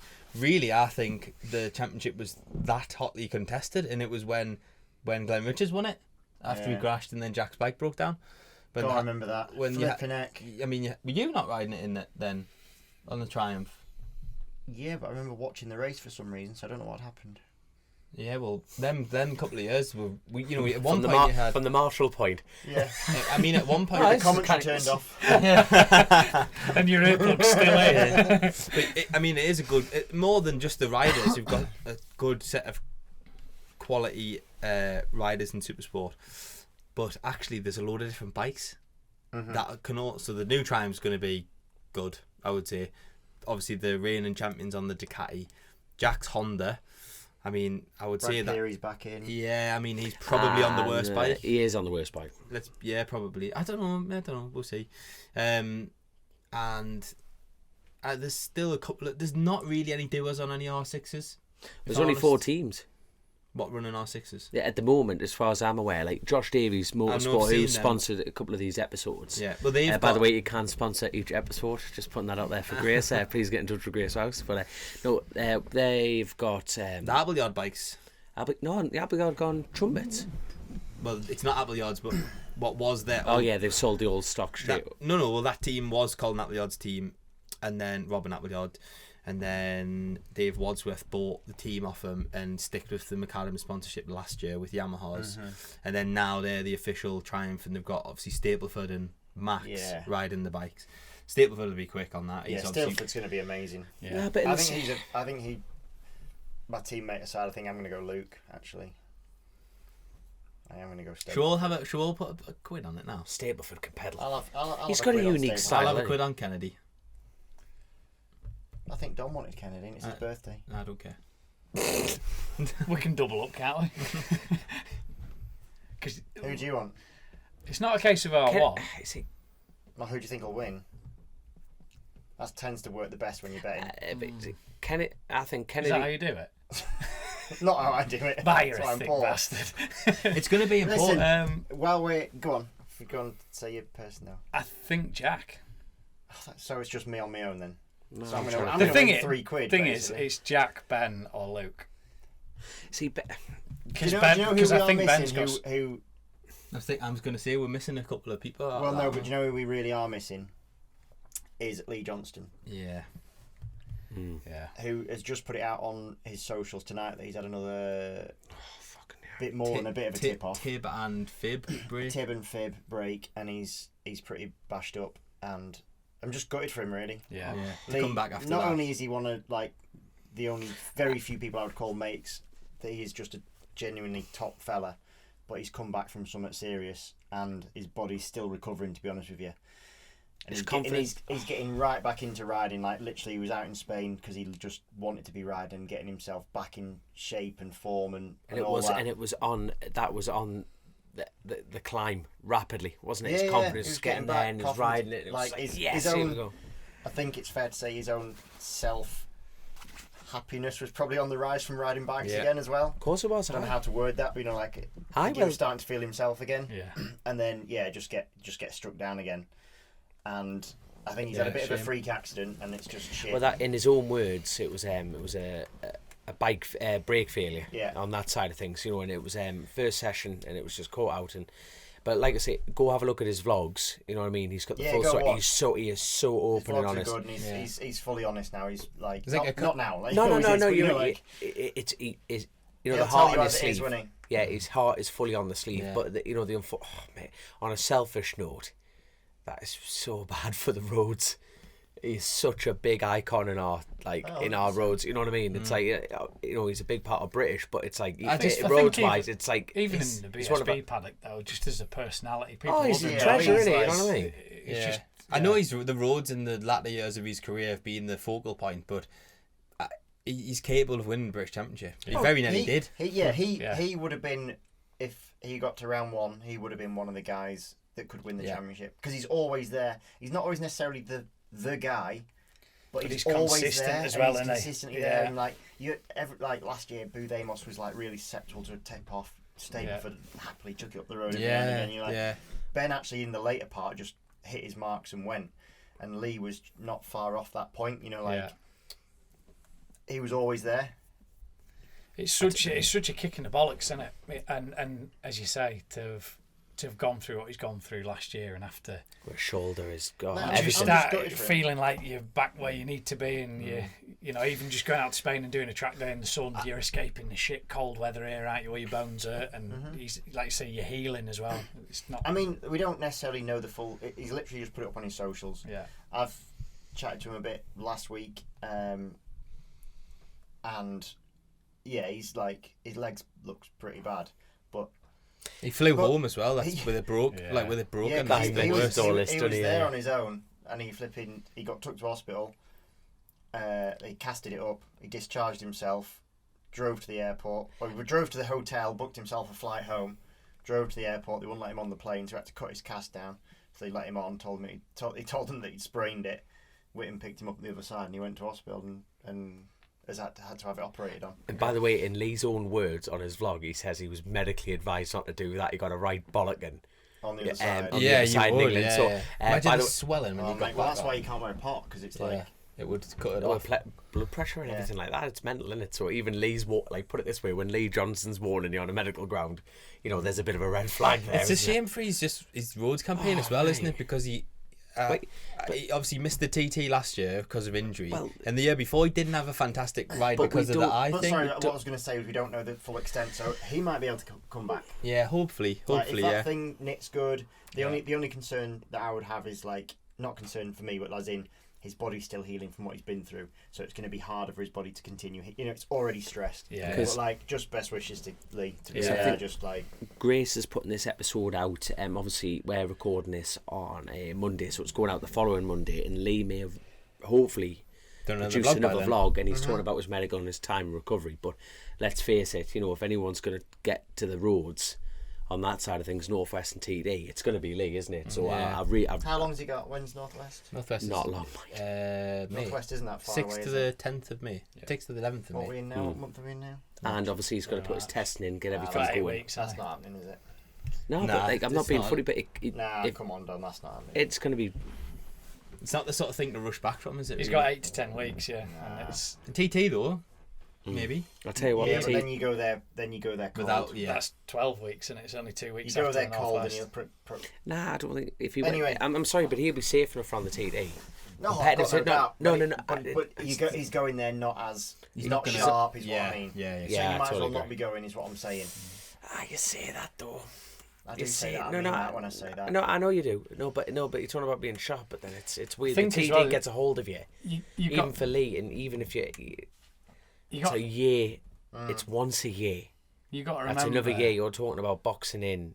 You know, Yeah, but he'd probably every go year. do the Manx though, wouldn't he? Yeah, That might no be doubt a on that realistic. side of it. That actually might work out well for him to do Yeah, that. but he's got a family to feed in the same breath. You know, talking about missing a year. What about, you know, he's got I his wouldn't mind profession being a is penny what. behind him. He's not poorly. Nah, but you live your life. But He you ain't in don't- Andorra yet, though. No. No, but no. But do you remember when McGuinness in 2018, he'd had his cage off, and they'd said, yeah, you know, you're going to be good to ride, and then that was bottom of his tib and fib that snapped again on him, didn't it? Yeah, there's You a know, lot so you- going on. There's a lot. And only Lee knows, doesn't he? But it's. Yeah. But I hope think he's the there. next 6 Fucking weeks hell. are going to be Yeah. fairly Just send the guy good love, indication 'cause- out there. Yeah, you keep know. your fingers crossed for him. Yeah. Yeah. Because that puts it that well. But I'm Okay, going a touch Stapleford wood, like- for Supersport. Stapleford. I'm gonna go. What's his name? Irwin. Ah, Astro. I tell you Reece what, Irwin. Reece Irwin with another year under his belt. On the jigsaw. I'd see a bit more from him. Yeah, I Oh, think. do you want he- to swap Kennedy now? Do you No, want no, no, no, no. I'm loyal. Do you want 50p, 50p? No, I No, don't- no, I'm I going. don't need it. I'll tell you. Each I'm, way. Just I'm Jack, if you're listening, if you cost me £1, I'm going to invoice you for I'm going it. to put £2 on it. Actually, £2 on it. That's reason He's been out. He's been out testing, and he's going out in scrubs, putting in serious lap times. Who He's confident. Reece. Reece Irwin. Oh, okay, sorry. And like keeping it like he's been out like the Burrows lads have been out in Spain, like with Jack, because Jack's going in the British on that side of things, and they've been like padding up, but he's quiet, he's confident, and more importantly, he's got Piggy. Oh, is Piggy working for him? Well, that's Piggy's led, working for him. that's led so- us into No. you talking about yours, because we didn't talk about it last time, but your announcement is out that you're riding for Burrows this year. Yeah, that was so when let's- did that come out? We couldn't talk I about know, it, but could you're we? wearing No. the jacket today, So it's now your turn to tell us your news. Yeah, Because you know, like I hate talking about mine. Now you can talk about yours. yeah. But we'll pick on Josh after this, so it's easy enough with his little go kart. But I can't yeah, wait what until else I've to got to say? give him a lift in this van. I'm going to say, fucking walk. Just put I'll him in get the there back. quicker. I wasn't late because of the fucking van. Yeah. You So weren't no, early because the van. to be honest, well, this is the thing. Talking about it, because you know, as you know on the show, it's easier talking to us. But I think it's up to you lot to put your co-host training in the question and just ask me questions, because I'm just going to bottle up and. Tell me what you've got planned for the roads primarily, because that's the focal point of your season. And I personally think you've got a very good opportunity for this year. Yeah, no, You've it's yeah. So obviously I'm riding for the RK Burrows engineering team, you know, based out of Northern Ireland, and I'm doing the Northwest, the TT, the Southern Armoy. I'm doing. Oh, cheers, Can't cheers, see Dad. your This, face. this I know, that's why I'm blocking it in so no one can see what's all going of on. these events with Yeah, you know, Burrows. so Burrows, so it's my first year actually riding fully for a team. You know, I've always, everything around that has been with me friends, my family, and it's, you know, you build a team together. and that side of things. But Yeah. actually someone picking up the phone to you and going, Dominic, like, you know, can we have a chat? It was bloody intimidating, to be honest, because I'm like, my God, now I'm going to have to... I didn't know how to expect it, you know. Do you find it hard kind of relinquishing some of that control when you've done everything yourself? Very. It's always been the dog wagging the tail. Now you're in the position of you've got to kind of toe the line a little bit now, and things are organised for you that maybe aren't quite how you'd maybe want to do things in a certain order. Because is that a change for you or not? It is. It's a case of, you know, it's like John's, you know, putting it out there. It's a case of like John's not paying me and I'm not paying John. I'm in an incredibly lucky position to be riding some seriously top machinery, because John's got a BMW Superbike. He's got a stocker and 2 R6s for the roads. But going into this year, actually riding for a team that I've always gone with my own bikes and everything like that, and I've never not normally done the Northwest. I've never done pre-season testing. I've never done any of that, and it's like bloody hell. But you've just been to Spain, haven't you? Well, I did Spain off my own back, because. So you've also purchased a V2. We're like V2 twins Yes, right now. I was waiting for this one. Yeah. We're So, like V2 buddies. no, but the mad thing, like, you know what's mad? Friends. It's The kind friends. no, but like by the way, that's a perfect opportunity on before he jumps in. Red friends, that's it. Friend. But I tell you what, he's got a lot to blame for this in a good way though, because obviously I've done a lot of homework on the Ducati. You know, I've rang like John McGuinness, who's been a massive help with you, and you know yourself. And what you were saying about the method in the madness is about you comparing it with getting to the V4. Like, I'm riding inline 4s of the R6s and everything. Now, if I built an R6, first of all, it's a 12 grand engine if you go bang it up. A stock one's not quick enough, you know. And I would always try and compare that bike against John's, and it's almost counterproductive in that side. So the Ducati, I thought, you have to ride it like a big bike, and I can 100% confirm you have to ride it like a big bike. It's class. I tell you what, I was laughing my back eye off because I was on the phone to him before we went over to Spain. I'm going, Christian's going, it's slow. It's slow, because obviously he's so used to riding superbikes, it's going slow, and He says that about everything. No, but this is the thing. It makes you think how quick that motocross is, mind. Yeah, I You know. know that he's right. You know what I mean? It's like bloody hell. So he's like, it's slow. So anyway, so I went to Spain with a friend of mine called Andy Hornby, and even, you know, shortening the story, he is 100% right. So we jumped in a van. We got a DFDS ferry over for like 90 quid. Like, because there's like a race support package. Not many people know that. If you go on DFDS, there was a race support package to go over into Spain. Didn't know that. No, I didn't know that. No, like, that's the thing. So Andy Hornby's like 42 Racing. He's a good mate of mine, and so we travelled down like 22 hours from, like, I had to drive down Exeter, and we're actually doing a vlog of it, so like Grace can put that together. We'll put that up and everyone can view it. But it was a long-winded story, because I went to Northern Ireland. I bought this bike from a lad called, I've got him in my phone as Lee Ducati, but it's Lee McGav. He owned this bike, and it's got North Coast Pizza written all over it. It's green and yellow, and it's not everyone's cup of tea, but you know what? I saw it, fell in love with it, and I went, I need this in my life. And this is why I'm no good at getting interviewed, because I just jump from story to story. But I know you can tell. I know you can tell. But it's so we got the bike and went down, and it had these Tell Me No Noni pipes on. How do you pronounce that brand properly, by the way? Tell me quite no. like that. Tell me no. Tell me no. I think that, no, there's a lad like called when you Nick, get 'em off mate. wish.com, Mate, honestly, I was on the phone to Will. And I was just like, I still can't pronounce this brand. And I rang up several dynos, because like Lee, who had the Akroyd pipe system, which you've got, which is stock, and it came with these Tell Me No Noni pipes, and I couldn't pronounce the They brand. kept saying, no, you got the wrong number, mate. They're I'm the telling. non-homologated ones. No, the British legal. I've got the non-homologated Right, ones. got you. Yeah, so he. All I've got is an end can. Oh, the Which standard, is yeah, with the standard links and headers. The cut bike one, yeah, got you. So tri-options bike I've got. I'm going to say it one more time. Tell Me No Noni pipes. They're like $4,000 for this set, and the bike was advertised with it, but it wasn't fueled up or anything like that. And I'm going, bloody hell. So I got it back on my bench. And then between this, I got the offer from Andy Homey going, I'm going down to Spain. Come along with me. I'll get you some track time before the season gets going with John, kind of thing. I'm like, bloody hell. Because I've been given this opportunity. I didn't want to ride for a top team, you know what I mean, top privateer team, without being prepared myself. You know what I mean? Because there's a huge logistic exercise. You know, they're in Northern Ireland. Like we're over here, and like basically what John and Jack have done is chucked Jack's bikes in to go over to Spain. They're just flying in and out. You know, at the end of the day, you know, I've got to pay my way within the team. I've got to work to earn money to do that, so I can't keep jumping back and forth for them. Sheer logistics. So bought this bike within a week and a half, and with the tell me no noni pipes, it was just like I'm thinking, oh fucking hell, I'm never going to get this on any tracks at home or anything like that, and I don't know what the fueling is. So I rang round every like dyno, like locally, and there's a lad called Nick from All Speeds in Scarborough. I mean, he ran Mike Brown at Scarborough. He's only a young lad. He's doing the Manx Grand Prix for the first time, but you could eat a meal off the floor of the place. It's immaculate. I mean, it's like an operation theatre. Nice.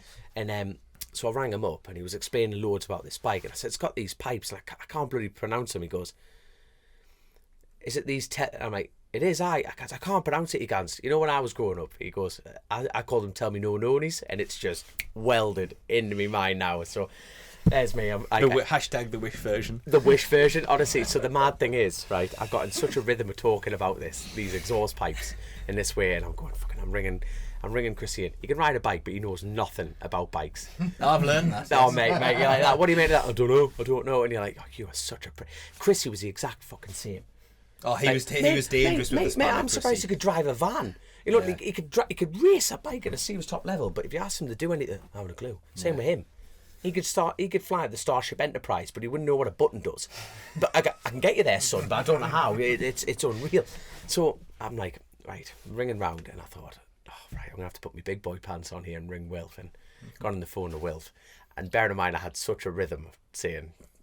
No, I couldn't do it now. So, well, I've got these tell me no noni pipes on, and I just went, what have I done? like and Will just being as calm as he is, like, right, or you know what I mean, kind of thing. And got talking about him and what the bike would need to turn it into a British regulation and everything like that, and got asking about ABS pumps and cancellations and like setup and Wilf, you know, as busy as he is, he was very, very, like, he took loads of time out for us just to have the chat on the phone and get me in the point of direction. But so by the time I got this all sorted and I agreed to do the Dan Cooper Calafat Day, so it's 3 days on track in Spain, and it equated to, it was 800, I paid 880 quid.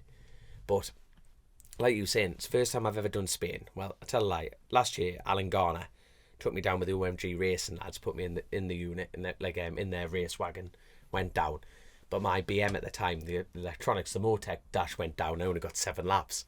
So it was like, fucking hell. So doing this all off my own back, you know, like financially sharing it with Andy, it was just like, we did it wrong. I'll be honest with you, we did it wrong. The adventure, the crack, the laugh, everything. Would you have done the same with what Christian said? Would you have just sent the bike out? Yeah, 100%. And but the mad thing is, like, I don't know. The driving out thing works. You've got to do enough days to benefit. To benefit. Like we left the bike out there, and that would have worked. If you'd have flown doing out, the days, as much as doing more days is more expensive, it's more cost effective. 100%. We see John and Jack are doing that, and a load of like Sweeney's doing that. You can put your bikes in storage and everything like. There's places to leave your bikes and stuff like that. But man, it's like everyone seems more on the pace this year. As far as like people are going out in December, January, you know, there seems to be more of a hive. Well, I think that is an industry. I think it's like quite a popular thing now. Track day abroad is like a big thing. There's more companies doing it, isn't there? Yeah. It's not before 5-6 years ago. It wasn't that accessible. There wasn't that many people. I think a lot of people are doing this to an alternative to club racing. To be honest, I think a lot of people. You know what? Actually, it's a good point. But actually, taking aside the fact that me and Dom decided we've done it wrong because of what we did or how many days we did, they're actually really cost effective. Yeah. Like, you can go and do 4 days on track at Cartagena. I did a no limits day. I paid the normal price for it, and it was including the hotel was something like, without the bike transport, 450 quid or something. Yeah, which is but even like 3 nights in a hotel, 4 days on track. Yeah. Like, I could probably get a day and a half at Brands. Not even it for that. You know, like. No, I totally agree with that. But like, I think the way we did it, you know, jumping it like for the limit, I went down for a 3 day, but Andy took down a couple of classic bikes and I did loads of no noise testing. You could run around without a belly pan, and like the Dan Cooper track days, like, you know, I thought it was brilliant. Oh, did you have to ride it without a belly pan for that exhaust? Yeah, for the exhaust, but then I actually made a belly pan for it. of course, because you would have had, So it's Sorry, different. we've been parenting. talking Ducatis all week, so this is all making sense now. Also, no, I had. We've got a plan. Oh, mate, but I'll tell you about the plan shortly. But I didn't want to turn up at the track and then something happened to my bike. But bearing in mind, I've grown up working on my own bikes, and like you're talking about, like releasing that. Yeah. What you know, See, releasing that, because I've always been hands like me and Piggy. Like It's like working for yourself and then saying, with the greatest respect to what you're doing, to who you're doing it for. Sorry, it's like working for yourself and then saying you've got to go and work for a boss. Aye. It's like it's difficult. And but it's a challenge I'm really looking forward to. But what I'm worried about is upsetting the apple cart. With Piggy, you know what I mean? He's my mate, and Brownie, you know what I mean? Like, them two are shit hot mechanics, and Brownie's like my best mate in the world. And he's great. Make us all feel great. We're just acquaintances. You are, you're colleagues now. You know what I mean? Colleagues. You know what I mean? Wow. I said about working for a boss. That is worse, isn't it? Oh, Howie, don't be like that. But no, but I tell you what, no, but the man, really hot. No, but I tell you what, but even getting a bit too soft on you. But like, Brownie's the first person who's ever invested in us. You know what I mean? Right. We went halvers on the BM. You know, no one's ever gone, Dominic. There's some money. Son. Yeah. You know what I mean? He's forgetting that jumbo fuel I bought him at the start of last year. When We weren't allowed to mention that. I know we weren't allowed to mention because I didn't actually pay for it. So But now you swap jobs off. if you're listening, No, but like, all joking aside, you know what I mean? Of course, you're my best friend. God, I'm getting out that ditch there. But like, Brownie is the first person who's invested in this. And when I got the offer, you know, said John Burroughs been on the phone, and it was just like, you know, I told Piggy, I told Brownie, I told the accountants, I told, you know what I mean? It was like, bloody hell. But what's weird is it's like, you know, that control element. I'm learning a lot because I'm having to let go of a lot of things. let things happen to you. You know what I mean? It's like I've always been on this like little path by myself. You know what I mean? And like, I think you need I've had to, people supporting this, and it's. You need to embrace that though, because I know the stress that goes into preparing for the TT when you're doing it on your own is fucking biblical, and it's 12 months of build up. It just consumes your whole life. And I remember speaking to Gaz Johnston, I think it was on the run up to last year before his crash, and I just thought, God, I don't miss that. You know, he's terracing about everywhere, he had so much shit to do. I remember what you were like, And I just think, like, you now need to spin it into a positive, which is you don't have that. You can you can relinquish that, focus on doing the riding that you can do with your bike, and enjoy the fact that you can turn up there with a team that you know those bikes are going to be. I was just going to say that's probably the main thing. Like, it's not that you're turning up with a team that's kind of there or thereabouts. You're turning up with a team that's a proven track record. Yeah, there's no question mark. mark. There isn't a question it's mark. It's a lovely position to be in. Some teams they might have a bit of a question mark, and you might want to cast an eye over stuff because you're not 100%. Yeah. But like with the Burroughs lot, you can be like, do you know what? I know everything's Switch done. my brain just into riding mode. And John's been there and done it as well, hasn't he? Oh, he no, was a doer, you know. Yeah, It's 100%. It's definitely going to be. But I like doing that. What, you like the stress? That's how people function. Yeah. No, I'm sorry, but I've done it. Like when I was on, I know I was taking the piss before, but it's just like that. But you're considerably faster than me. But I'm like, how does he not know that? You know, like I've stripped my own bikes. I've done everything. And like my point prior is, I don't want to upset the apple cart, and I'm not far from intending to do that. But when these lads have done such a good job for such a long time, and bearing in mind I've competed against them for the last 5 years. You know what I mean? It's been me against the Burrows. Not that, you know, that's not how it really works in roads, but you know, I've always been. They've been competitors. Yeah, and it's mad because like John has a good set, and the lads, and I've raced for them before, and I've won. I was going to say you're familiar with them, aren't you? You have ridden the bikes before. They're mint crap, but then it's weird. It's just like you want to be in there, and it's a different challenge. It's going to be a different challenge for me this year because like. When's your first outing then? Cookstown. Right, when's that? End of April, a couple of weeks before. So it's like we're not getting, like I say, it's the logistic element. So I'm not getting the time on the bikes, but it's like that's why I'm trying to reinvest myself in it's weird. I feel like I'm not being. I feel like I'm being quite downplaying this. It's just I'm excited and I'm nervous and all that, and it's something I've always dreamt of having. You know, it's like riding for a top team, and the adrenaline has shifted into I've got to make this work. Well, you're doing the right things by focusing on yourself, aren't you? But getting a bike and going to Spain and preparing yourself. Yeah, 100%. Like, I think you can't knock your commitment for that. But it's mad, it's like, because I've lost a lot of sponsors. Because what's mad, you know what I hate? You know, that's one thing I have noticed is people, even with this show and stuff, like, oh, well, you've got this. You know what people see on the outside? Oh, you've got this. You must be all right. It's actually, hold on, no. Because I've always been hand to mouth in racing. And I think every club racing, every lad is in that element. No one comes up and goes, right, Dominic, there's a lump of money and you can plan a season. I've always been lucky that someone going, there's 200 quid, 300 quid. And I've like got the bomb squad, but then, you know, say I get like 10 members, like mint, but then like throughout the season you get like a couple more and a couple more.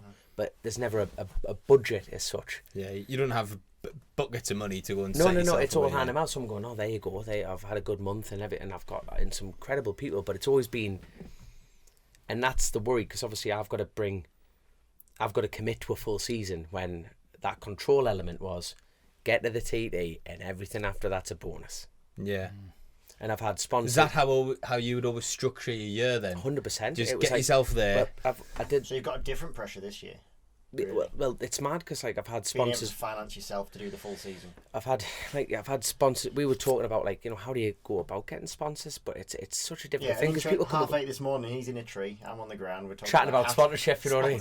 That's As you so do. what do you mean to that? The neighbours go, what the fuck are these doing? But like it's mad because people come and go. Bloke shouting out the window and get a job. what do you think I'm in? No, but it's mad though, and I've got it. That's why I was late, boys, because I fucking got one. Blah blah. Just saying. Nobody brought anything up, Josh. Wow. No, but like it's but that's going to be the interesting thing, having to By the way, have you plugged your van in? No, I haven't, make sure you can because get the home. studio's plugged in. I just want to make sure you can get home. Don't worry, there's a services en route.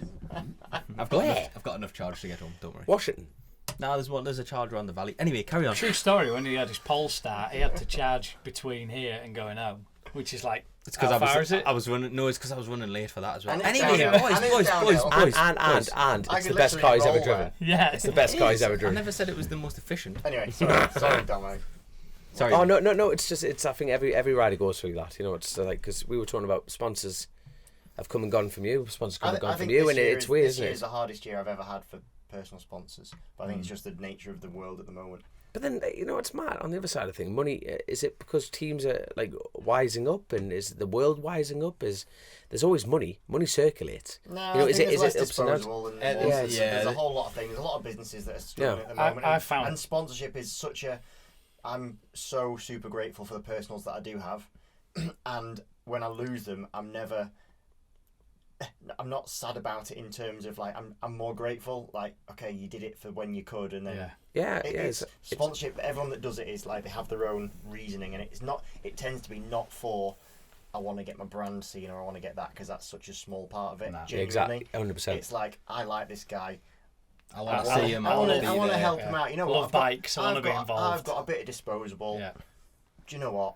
Yeah, They but get I a- can they write get it a off buzz. against people, and Yeah. I'll be involved. I get to go in the garage, or I get to do whatever, or I get but that's to. it. Paying for experience, aren't there? Sometimes. Yeah, or even just to be able to stand trackside and go, I help him out, or you know, whatever it is. It's the experience. It's But you know as well, it's nice. well, this year's like, the hardest for sure that I've ever had. Yeah. I think I've got to give a little shout out to an avid listener of the pod, Wazza at Gear Change in Scunthorpe. Absolute legend. Got in touch with me. He sorted me out with my gloves this year, and just a top bloke. And you know, he can't sponsor my whole season, not at all. But just people stepping in and doing what they can to be a part of it. amazing, And isn't it? it's yeah.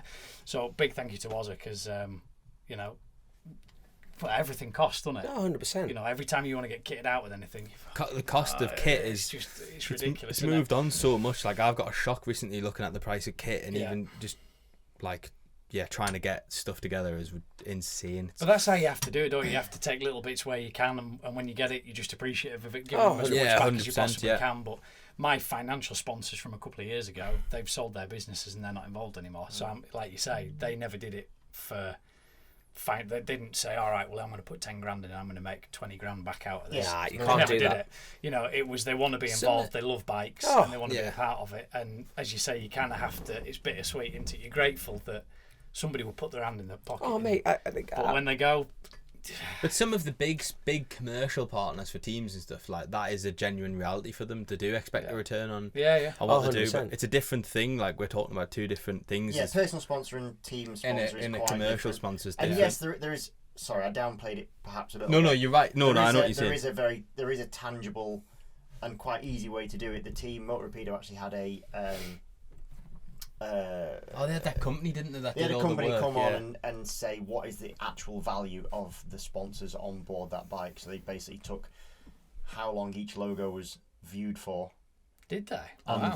This was really good. TV time and what each space was worth. And actually, it was quite. What was interesting from what I saw. I'm not going to divulge too much, but was which locations, some that you might think would be less worthwhile, less valuable, were really valuable. Like the underside of the belly pad or something like that. Yeah. And other things were like pretty useless that you'd think that's prominent, but actually it wasn't. Did they do it from a static point in the garage and then say, so you walk up to it and you think where the wing mirrors are? It was purely TV time. Yeah. How many times it was seen on TV and by how many people? A company watched every minute of Eurosport footage for the full season, and they counted up every minute that you could read each logo on the bike or the rider.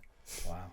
And then they cross-reference that with the amount of viewers for that show, and they cross-reference that with how much it would cost per second for an advert in that show. So it is actually quite a simple equation. It's just a lot. Once you understand that audience, it's the same as saying I'm going to do a television advert. It's a lot easier to work the television. And then you advert can actually say like a cap sponsor, which you might sell for, let's just pick a figure, let's say $5,000.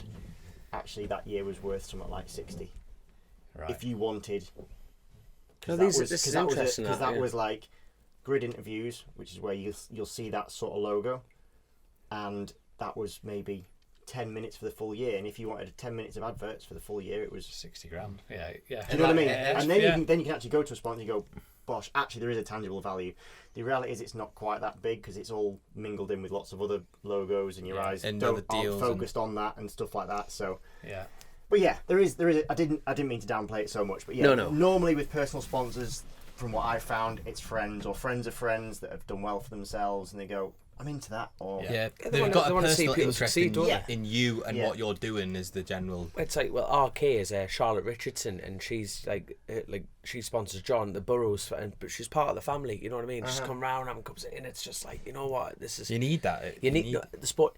At the end of the day, John is a family man, Northern Ireland, self-made, with an engineering firm with his friends. He's a privateer team, putting out a series of competitive team, and everything relies on sponsors. We started this show off. If we didn't have sponsors, this show wouldn't be out there. And it's like, but it's mental, isn't it? Just actually, I was going to go back to the team thing, that the teams are funded in part by sponsors, but in BSB this year, I think we've got all but one team is have to put the hand in the pocket. Propped up by the team owners. Yeah, 100%. And they're not many people know that. Let's not think that this is a business where team owners are going away with a wad of cash. It's quite the opposite. So like, well, you do know the only way to make money out of racing, they say, don't you? To make a little bit of money out of racing. How to make $1 million out of racing. How to make a small fortune. Yeah, start with 2. But that's the thing though. It's like but they are the facts. The team owners in racing are sponsoring themselves in a big way. Yeah. So we can't forget that as well. So I think it's quite important. No, even going. But then passionate people are so bloody crucial. That's what keeps it going. Because I remember at the TD beginning, at the end of practice week, some bloke, he didn't even introduce himself. I'd be able to point him out in a crowd if I saw him, but never got a name. Just came and went, 200 quid. It's 420 quid for a set of tyres, man. I got my facts wrong, by the way, Joe. We're doing a Kirkiston test on the. I'm looking at you because 18th and 19th. We'll talk about your plans in a bit in a second as well. But 18th, so.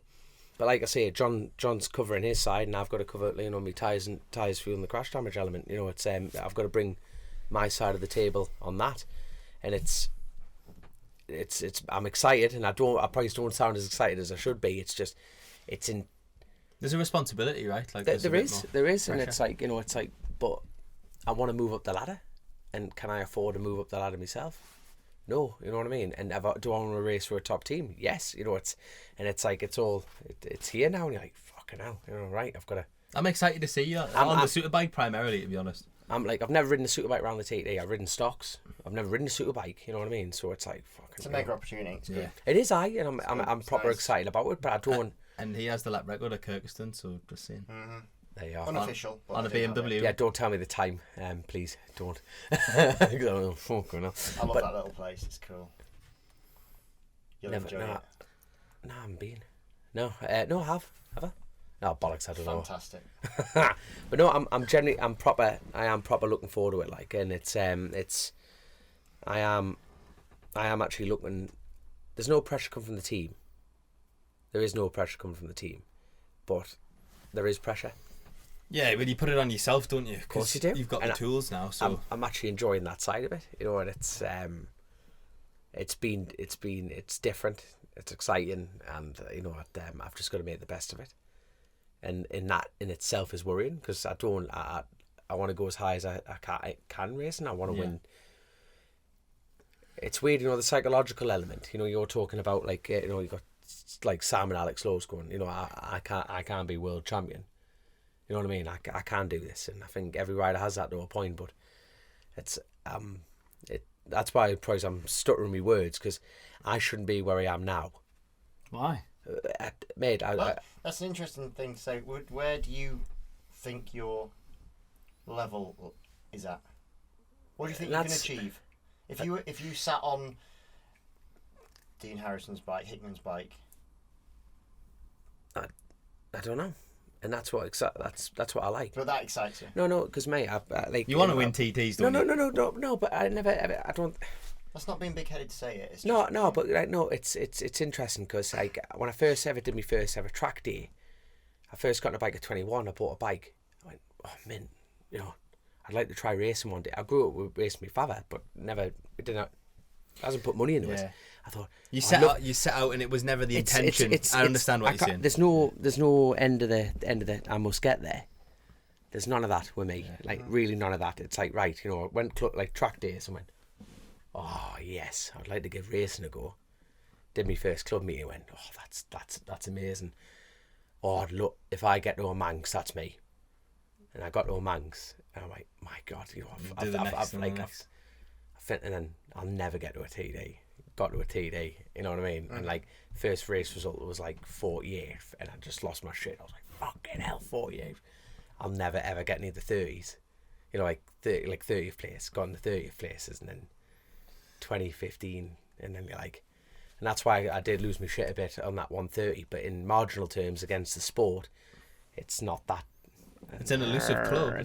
It is, but it's weird, because then you got them, you know, the elite and that side of things. But I'm learning more. But then every time it's, you know, you get to that point going, bloody hell, you pinch yourself. But then what I enjoy is not knowing where it could go. But you've got to work harder and harder. You know, the higher you climb, the sharper the knives. Yeah. And the whole thing is a game. Because the higher you climb, the more politics, more bullshit, the more this, the more that. And you can either let that sicken you, or you could just swim with the sharks, can't you? And you go, right, get stuck in, keep driving. And I don't, like, if I win a TT, I was sitting second place at, like, you know, the TT this year. You know what I mean? My bike broke down. There were a lot of bike breaks. You've got to first, you must finish. But it's mad. Like, I've never willed someone to slow down so much in my life. Honestly, I was a few pints deep by this point, and we were watching the big screen, and everyone's like, oh, he's fourth, third. I thought, mate, he's second. Slow down, just get to the end, and then the thing broke down. But it's mad. I think my biggest, I know I won the race, but you know that classic TT, when I won the 350 race, Lee Johnston was in that race, and Jamie Coward was in that race, and you know there's only 5 of us ever have done a 104 on a bike that's 40 brake horsepower, and you just think, you sit there and go, you know, I get a taste of it, and I really hope, you know, like whatever super tool we get, I hope it lines up, because I feel like, you know, if I'm going to try, you know, do you feel like that's your best chance of a win at the TT? I do, because I think it's, you know, it's a lot more corner heavy, you know, it's a bit more like, you know, with the classic bikes and everything on that side of things, but all this is like throwing up a massive challenge this year, and it's like you sit there and go, shit, how am I going to process this? It's like, being brute and honest with you, I don't think I'm getting given a Superbike. The Superbike's not the answer for me to do 135s around the TD. It's not a stocker. Nah, but see, my argument behind that is everyone who's gone fast on a stocker is because they've had a Superbike. Every time I've got on my stocker, I've gone, fuck me, that's quick. But then you get on your 600, because it's slower, you ride it harder. You've been there, you've done that. You feel safer, you're planted, you know what I mean? Then you You've got time to roll a fag, haven't you? It's well, no, weird. no, but it's that, the weirdest feeling in the world. You get off the big bike and you start acclimatising to it, don't you? Yeah. And then you get back in your 600 and you just think, God, I've got so much time. I've Like, got so much time to think. you're processing it, you're looking curbs, you're looking tarmac joints, you're actually doing that. And but you know, lads who have jumped off the Superbikes after I've never ridden one, no nothing, and I want to spend most of my time on that. But what I'm hoping for is getting off the Superbike and getting on the stocker and going. There's a lot of lads that have jumped on the Superbike and gone, this is too hard, it's too stiff, it's too much.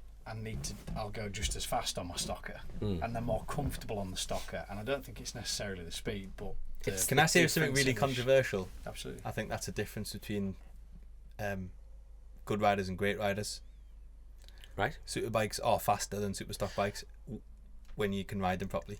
100%, but you got Hickman doing a 36 comfortably on a stocker. Thank you. And 35s on a Superbike. That's but he wins. He wins the race. It's easier to do it on a superstock No, bike. no, no. Right? But this is the thing. But because he's hopping off a bike that he gets on stocker the first night, using Hickman as an example. Same with Dunlop. Same with Harrison. You know, they get on the stocker. I can ride that, and they're getting on something that is just. You know, just think barking at them, crying at them, and I just think that it's hard, aren't they? But I've never ridden one. But I'm like, but like fucking hell. if you took BSB for example, if the standard swinging arm was better than the kit one they used, But they would use it. Compare BSB. No, to but roads, that's what I'm saying. So do you not just think the superstock bike is more suited to the environment of the road racing because of the sheer speed of them now? Not just that. I think it was more chance that Hickman went a bit quicker on the stocker because he had not because he'd ridden the Superbike or anything, but because if he genuinely believed, or Dean believed, or MD believed that the stocker was quicker, they would race the stocker in the Superbike class. So they clearly don't think that because they still race the Superbike. But then, in the Superbike class because they know the ultimate.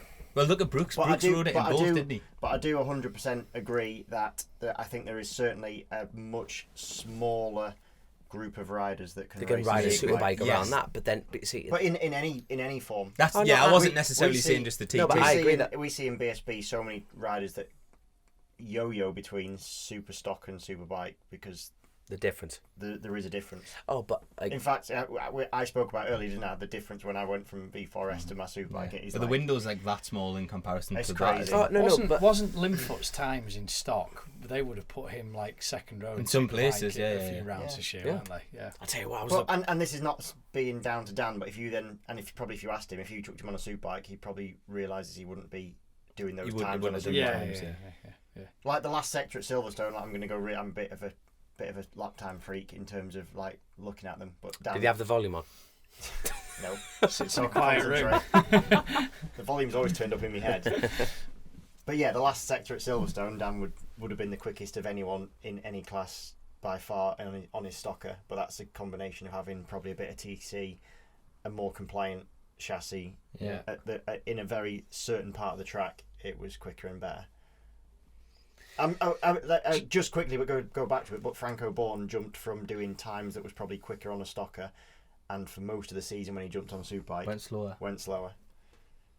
The hard animals, they're just animals. They're just an animal. They're just very different to find that feeling. It's a bit like jumping from tyre to tyre. I said about it before with going from Pirelli to Bridgestone or Pirelli to something else. You just go, where's the feel? And when you don't know where the feel is, you don't know how hard to push. And when something's on a knife edge, then you might jump on this thing and be you like, might click it and go, that's it. But that's why I'm so lucky, because at the end of the day, he's not just providing a stocker; he's providing that Superbike. A Superbike. Yeah. You know what I mean? And you might find you can refine it more to what you want it to be. You know, he's putting the tools on the table. You know what I mean? And I'm bloody lucky. At the end of the day, I'm lucky. Because John. That's a good do, isn't it? It's like John knows I can't pay for rides or anything like that. You know, that's the situation. You know what I mean? If I drop a sponsor out, I'm always looking for some. You know? With the greatest respect. Oh, is that where you're going with that? I was trying to big you up as well, but you kept shutting me down. You know, so it's we're all looking for sponsors. With the greatest respect, though, Dom, I would say your performance last year's earned you the seat. Yeah. You did 130 Which is obviously why he's got it. Yeah. You did 130 mile an hour lap. There's like 10 people that have done that? No, 21. But still, you've had an opportunity because of 21 what you've people done, have done 130. No, it's less than that. No, I think that's right. I think you're wrong. I'm gonna we'll check. Grace, you can check that stat. Put it in. Put a green tick if I'm when I'm Put right. a green tick just here. They are happy tears. No, but it's I'm very lucky, really excited, and it's going to be a steep learning curve, and roll with the punches. Class. Well, somewhere hidden in that, Josh said he was looking at the price of kit. Yeah. Nice. Joshua, come on. Joshua, the retired person, why are you looking at the price of Kit's kit? expensive, we'll just say that. In fact, I got a random email. Can you get for me? Hi, mate. He emails Hi, you. mate. Hi, Yeah. mate. How's things? He emails you. No, he didn't actually. To be fair to Christian, the most efficient person in the world. I asked him a question, and literally 5 minutes later, he'd done the email and got the answer, and I was like, oh, fuck. If I get my wallet out. No, I was asking him for some help with getting some kit, basically. But yeah, I'm going to be doing some racing this year, so I had a couple of things kind of on the boil at the end of last year, and then just didn't really think it was going to happen as much as I wanted it to, and sort of left it over the winter, really, and just, been sort of nagging everyone and trying to make something happen. And the one thing that is definitely going to happen is I'm going to be doing some road racing for a Northern Irish based team. Our little boy's becoming a man, Joe. Put his big white pants on. Yeah, so Just me to go. Yeah. Oh, you're too busy modelling turtlenecks, you son. Yeah, you just stay over there. By the way, you know that big. Does anyone still do that thing? You know, if you go into a toilet and you do little boy wheeze, do you do that? Pull your pants down Where your you pull your ankles. pants down. It's to your usually on the ankles. stag do that. It's Who's so going to do funny, a little isn't highway? You've got an excuse to teach your little lad how to do them as well, haven't you? I bet he doesn't I go love in the it. cubicle to do it either. No, does he no, just no, straight you can't in do there? that. You just straight in, just like down to the ankles. It's so funny. Do it next time. Oh, Christian's gonna get arrested. Again. Sorry, right. Christian's been signed, but on a different reason this time. Class. So going to be looking forward to doing that. So with the Northern Irish based team, it's a guy called Jerry Parker on Parker Transport, Supersport Yamaha R6. Absolute my dealings with them so far have been absolutely fantastic. They seem like a great bunch of guys. Just really like proper passion for the sport. Basically wants to give someone an opportunity. He's running. I'm going to get the name wrong. Jamie Quingle, is that right? Yes, Isle of Man lad. Yes, New, TT. He's running him at the TT. Brilliant. And he's like invested in some extra bikes and stuff like that. And we got in touch through. Got to say a big thanks to Derek McLaughlin, who's one of the guys I worked with at Martrain. He's obviously still like a very good mechanic. Works for Martrain still, and he's been around the sport a long time. And he kind of set the whole deal up really. And so we're going to be doing Scarborough and the Cookstown, and we're going to be doing the Northwest. Hopefully, I haven't officially got an entry for that sorted yet. Like I've got the 2 other road races sorted, but we want to be at the Northwest. It's not 100% done. Hopefully, that gets sorted in the next couple of days, basically, so I can get out and start getting involved in that. But yeah, like really, really looking forward to that. Jerry in particular has been absolutely fantastic with us, and just said like wants to see his bike out there. It's a proper thing, and there's no pressure to do anything silly. He wants it to be safe. Like He knows you haven't done road racing before. Yeah, as an introduction into road racing, like couldn't ask for anything more really. So I'm incredibly grateful to him. We're looking at maybe doing a couple of wildcards in BSB, but we haven't made any plans to do anything with that yet. So looking at that later in the year maybe. The other thing, go on, sorry. How do you feel coming back? I'm excited, but I've been wanting to do it for about a year now. Really. Well, longer really. I didn't stop racing because I wanted to. It was just because, like, realistically, I had to, financially, for other things that were going on, and I've never really left because I've been around in the paddock every year since. I've never had a year away really. I think I had like half a season where I didn't go at all. Does the roads obviously you want to go and do the roads. Is this direction change that you've always wanted to do, or is it something where the opportunity sort of landed and you think, oh fuck it, let's go get stuck in? I'll tell you, really, it came through riding bikes on the road. So I'd never rode bikes on the road, stopped racing, and a year or so after started going touring with me dad and a couple of his mates, and we went to Ireland and rode around the northwest, and I was like, it's a bit of me, this. Fuck me, I need to do this. Yeah. And then thought about it, and it was difficult really, because like you've had a couple of years out and stuff, so trying to put something together, just never, for whatever reason, couldn't make anything happen. Went to the TT with Dom last year, absolutely loved that, and just thought I really want to do this, and yeah, just kind of pursued it from there really. So TT is on the cards for you at some point in the future. Well, let's see how we get on first. Well, I don't want to do anything ridiculous, but don't think I'll ever go on to win TTs or anything like that. Like, it's not this, I don't think I'd ever go to that, but hey, never say never. But I would still like to go short circuit racing really as well, so I would love to go back to the British Championship, and I'm trying to do something. To be fair, I've got to give a shout out to Kev Stevenson, who's running the official Yamaha team in the sport bike category, this new sport bike category on the R7s. Actually tested his bike at the end of last year, and got on really well with it. But there's basically a ride there, but a few changes last minute from a sponsorship perspective sort of meant that it hasn't got off the ground. So it's still an option, but yeah, it's I don't know. Yeah, it's difficult really. So I can't really see that moving forward at the minute. So my plan really is to do these road races and at the start of the season, and go from there really. But my idea is I would like to get back to doing some British Championship racing really. Class. So yeah, excited. Good man. Good man. Oh, I tell you what, my eyes lit up when you said Yamaha. You need to make an apology. Why? Remember the Top Rack episode, and you actually, what's her name? Gorgeous blonde thing. She got you the Top Rack. Oh, Megan. Megan, thank you. There, we'll get back a Megan. bit. No, the best thing is, I think it's Megan's mother that does the app for North Coast Pizza. They do Causeway Eats, isn't it? Causeway Eats. Causeway Eats, I had to give them a shout out, and then I was getting told off about Megan yet again. So it's basically we do owe Megan a massive shout out. So Megan and her family really responsible for getting Top Rack on the pod at the time, and it kind of got overlooked a little bit at the time because of the sort of excitement of getting with the busyness of getting it done. Yeah, there was a lot going on and stuff, but yeah, we're massively grateful to Megan and Tracy, and I'm going to forget her brother's name now. Darren. That's well it. Done. Yeah. Tasty is that. Yeah. So they put all the family well. You know they put all that together, and it was really great. And I've heard good things about Causeway Eats. I haven't used it yet because I haven't been over there, but I've heard good things about it. But I've got free pizzas for life. When I bought this Ducati. Right, I see. So it's the chassis. And does this pizza restaurant feature on that app? Does it? Oh, 100%. The bike looks good. I've done all my testing with the North Coast Pizza. I've had to buy a bike off him to just keep the sticker kit. He's not sponsoring us, but I went in. I went, right, son. We're gonna have to come up with a deal here. You know, I'm buying this bike off you. I want to be. Yeah, no bother. And I went in with a camera and went, you have to say it on camera for legal reasons. You know what I mean? So you can show all your stuff. You can show them all. But they're just down the road from the northwest. So basically, I just hope they just get overloaded. You know what I mean? So I'm gonna try and eat.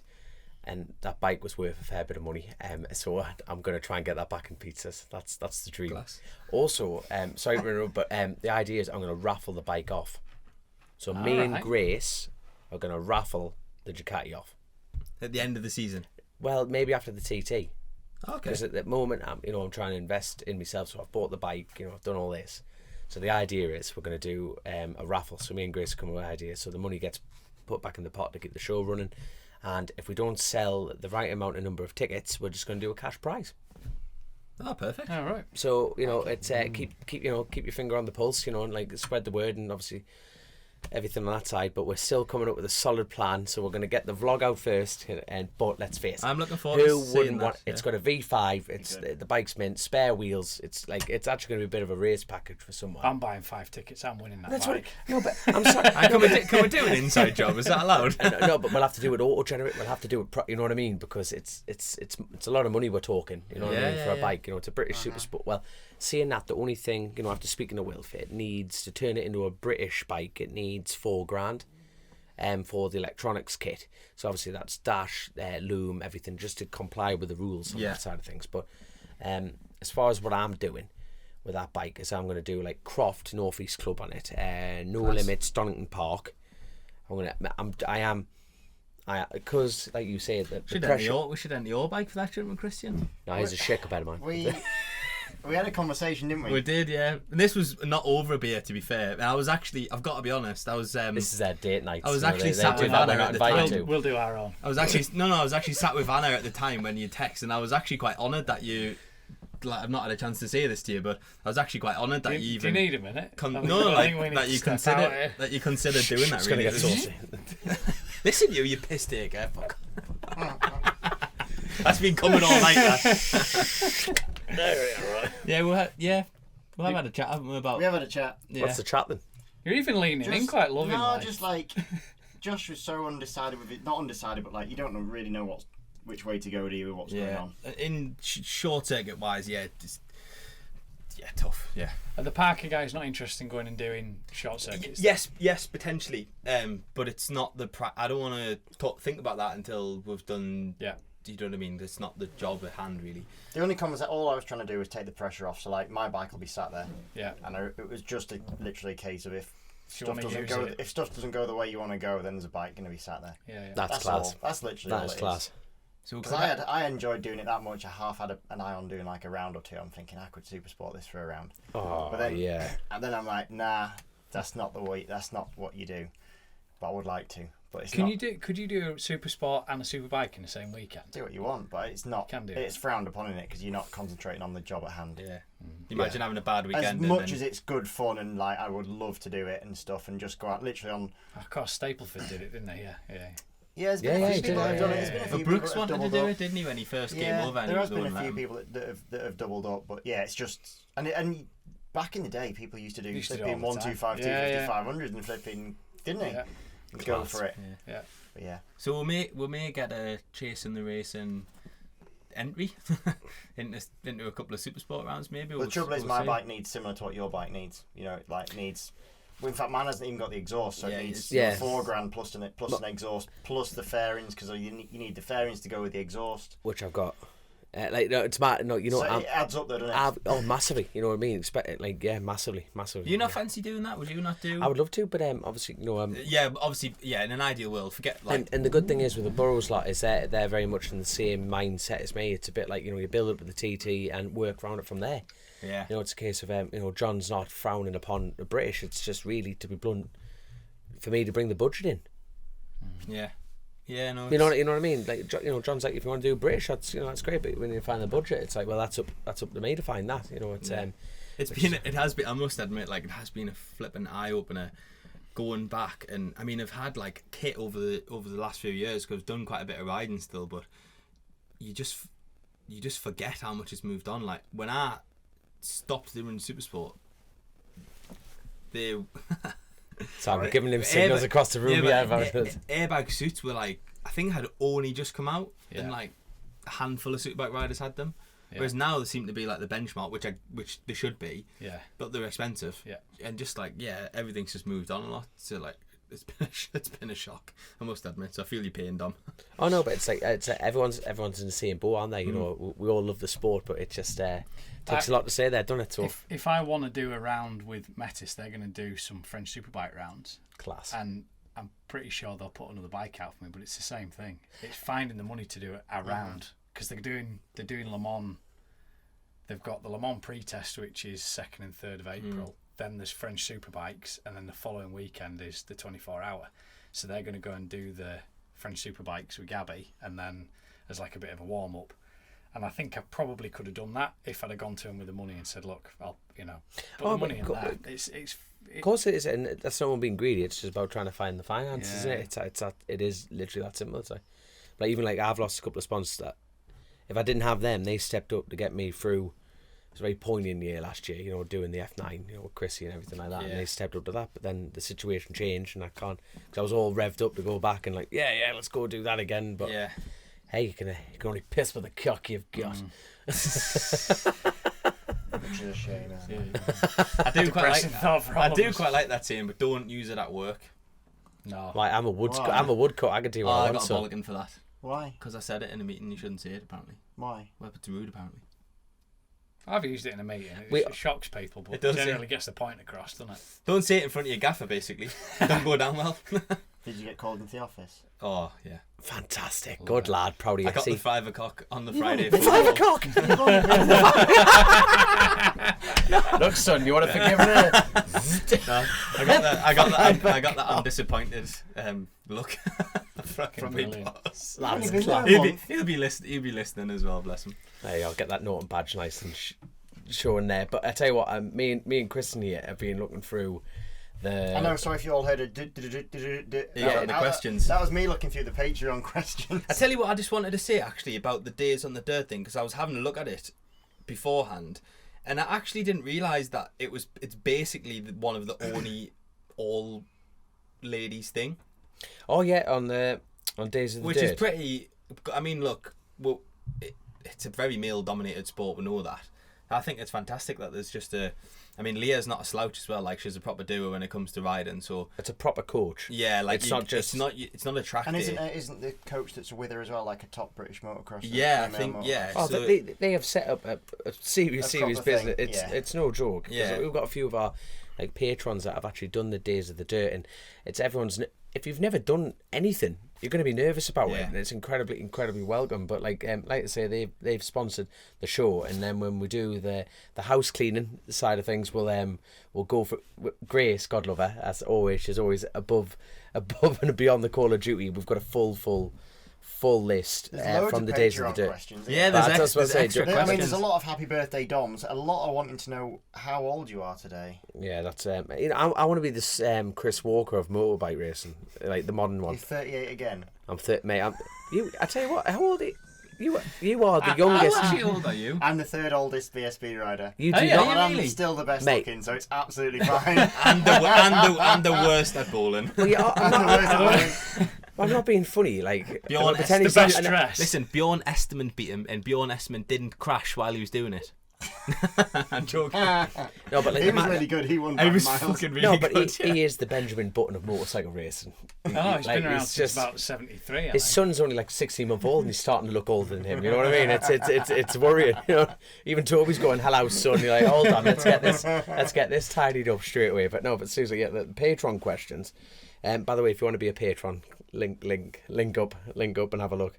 Go for Oh, it. Christian, guys- people trying while to buy you your guys are- merch, yeah? While you guys are going through that, it's worth saying about Bennetts, all their bike social. Yeah. Go It's for it, coming son. back online. It's a mega thing to be part of that Bennett's bike social club. The perks you get for going to the BSB Yeah. meetings. And the like policies are actually very competitive. I don't Yeah. know if you've ever done one, but they're actually very, very good. And they offer the unique pit perch. The pit perch thing's mint. I It's love cool, that. that. I bang on about this all the time, but the one they did at Thruxton was unbelievable. Yeah. It was like on the inside of church, You, which is you just amazing. take your you proof. literally- Oh, it was on of- church, was On it? the inside of church, That's yeah. It was- impressive. I remember cycling the track on the first night and thinking, what What's the fuck that? is that? Yeah. Yeah. And then there was people there, and then they do things Well, like that's literally unobtainable. yeah, like you physically Absolutely unobtainable. You when can't even they were ferrying them down in a bus. in a- Yeah, yeah. like it was class. And all you have to do is insure your scooter. you and you're insure away. your vehicle through Bennett's, Lovely. and then you And you join bike social as well, don't you? You can bike social members can and do you it. just show your certificate, don't you? When I you think get so, there, yeah. You just take a And proof also, of they your also do certificate. like they do the safety car laps. I know Yeah. about that because I've done loads of them. pillion laps as well. Do they still do them? Yeah, pillion Yeah. laps, safety Do they? car laps. I've never been asked to do one of them. I don't know why that is, but I wouldn't want definitely, to I definitely enjoy the because you safety don't look car old enough to laps. ride. They're great. The Where safety you car get to laps drive. are- Yeah, I'll drive you around the track, and it's mega.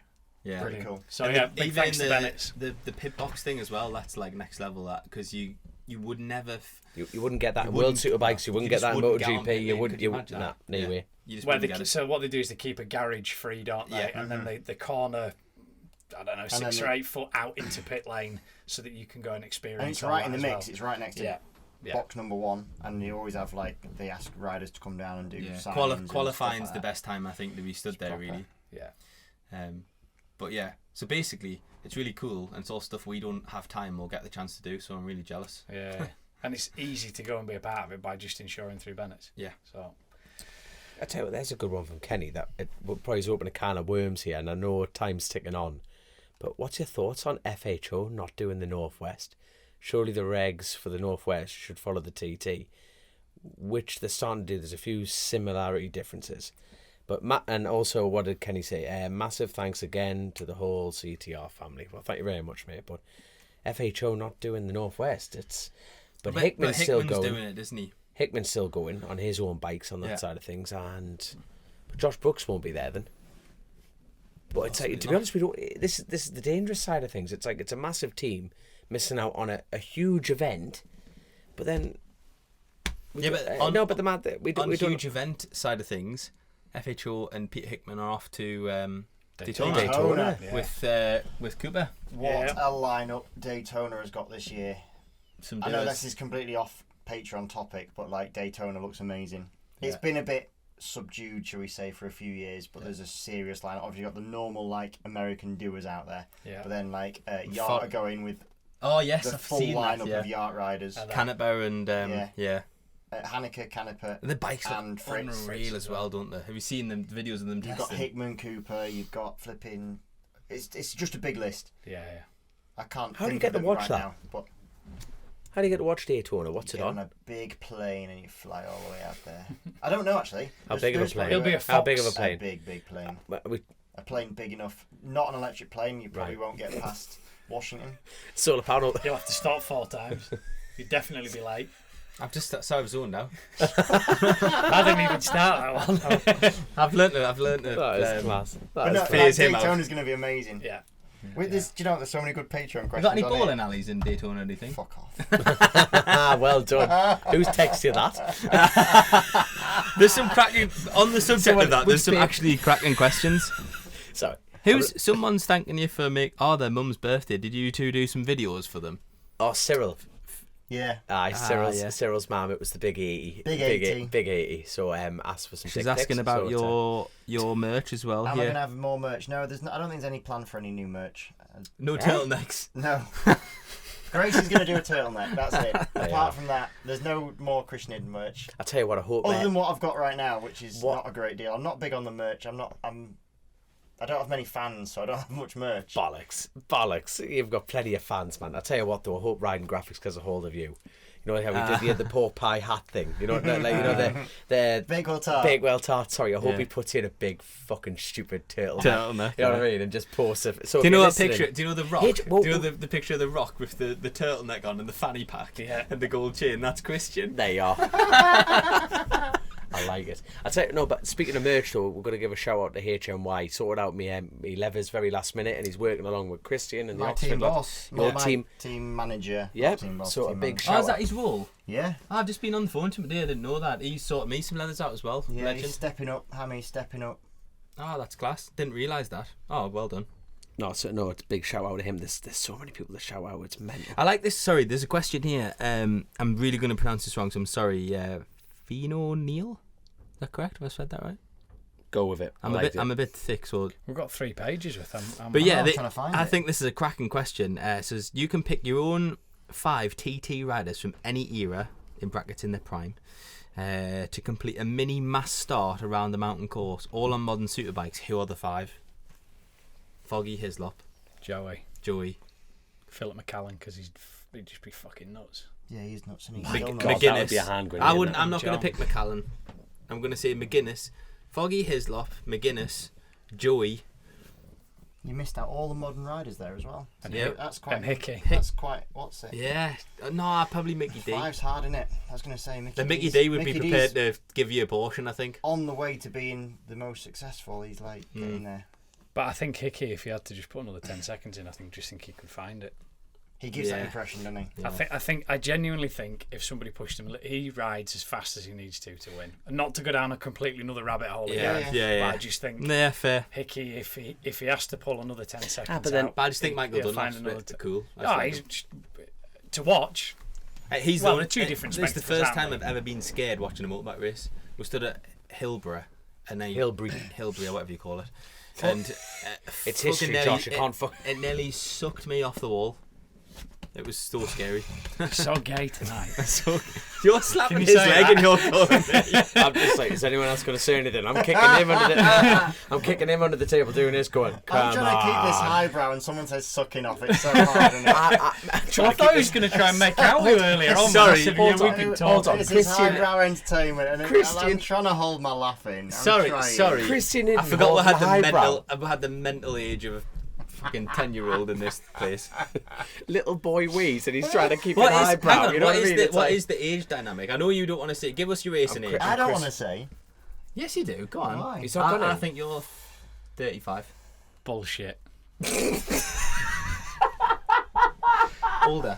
We're just saying north. He's fucking out. He's south. out. North and south. North and That south. is outside. That is like North the or most... south or higher, lower or hot or colder. We end up at the number. There's no. I can just lean in a Sorry, bit more. I'm sorry. Can we, Bullshit. can we please? That's just fucking outstanding. Well, I haven't said I yours don't yet. give a fuck. I'm 34. Mate. Mate, I'm greyer than fucking. Oh, mate, that is. I You've tell had you a what, hard paper round for 34, Massive. haven't you? fucking hell, I've you're got- 16. You've had a rougher one than him.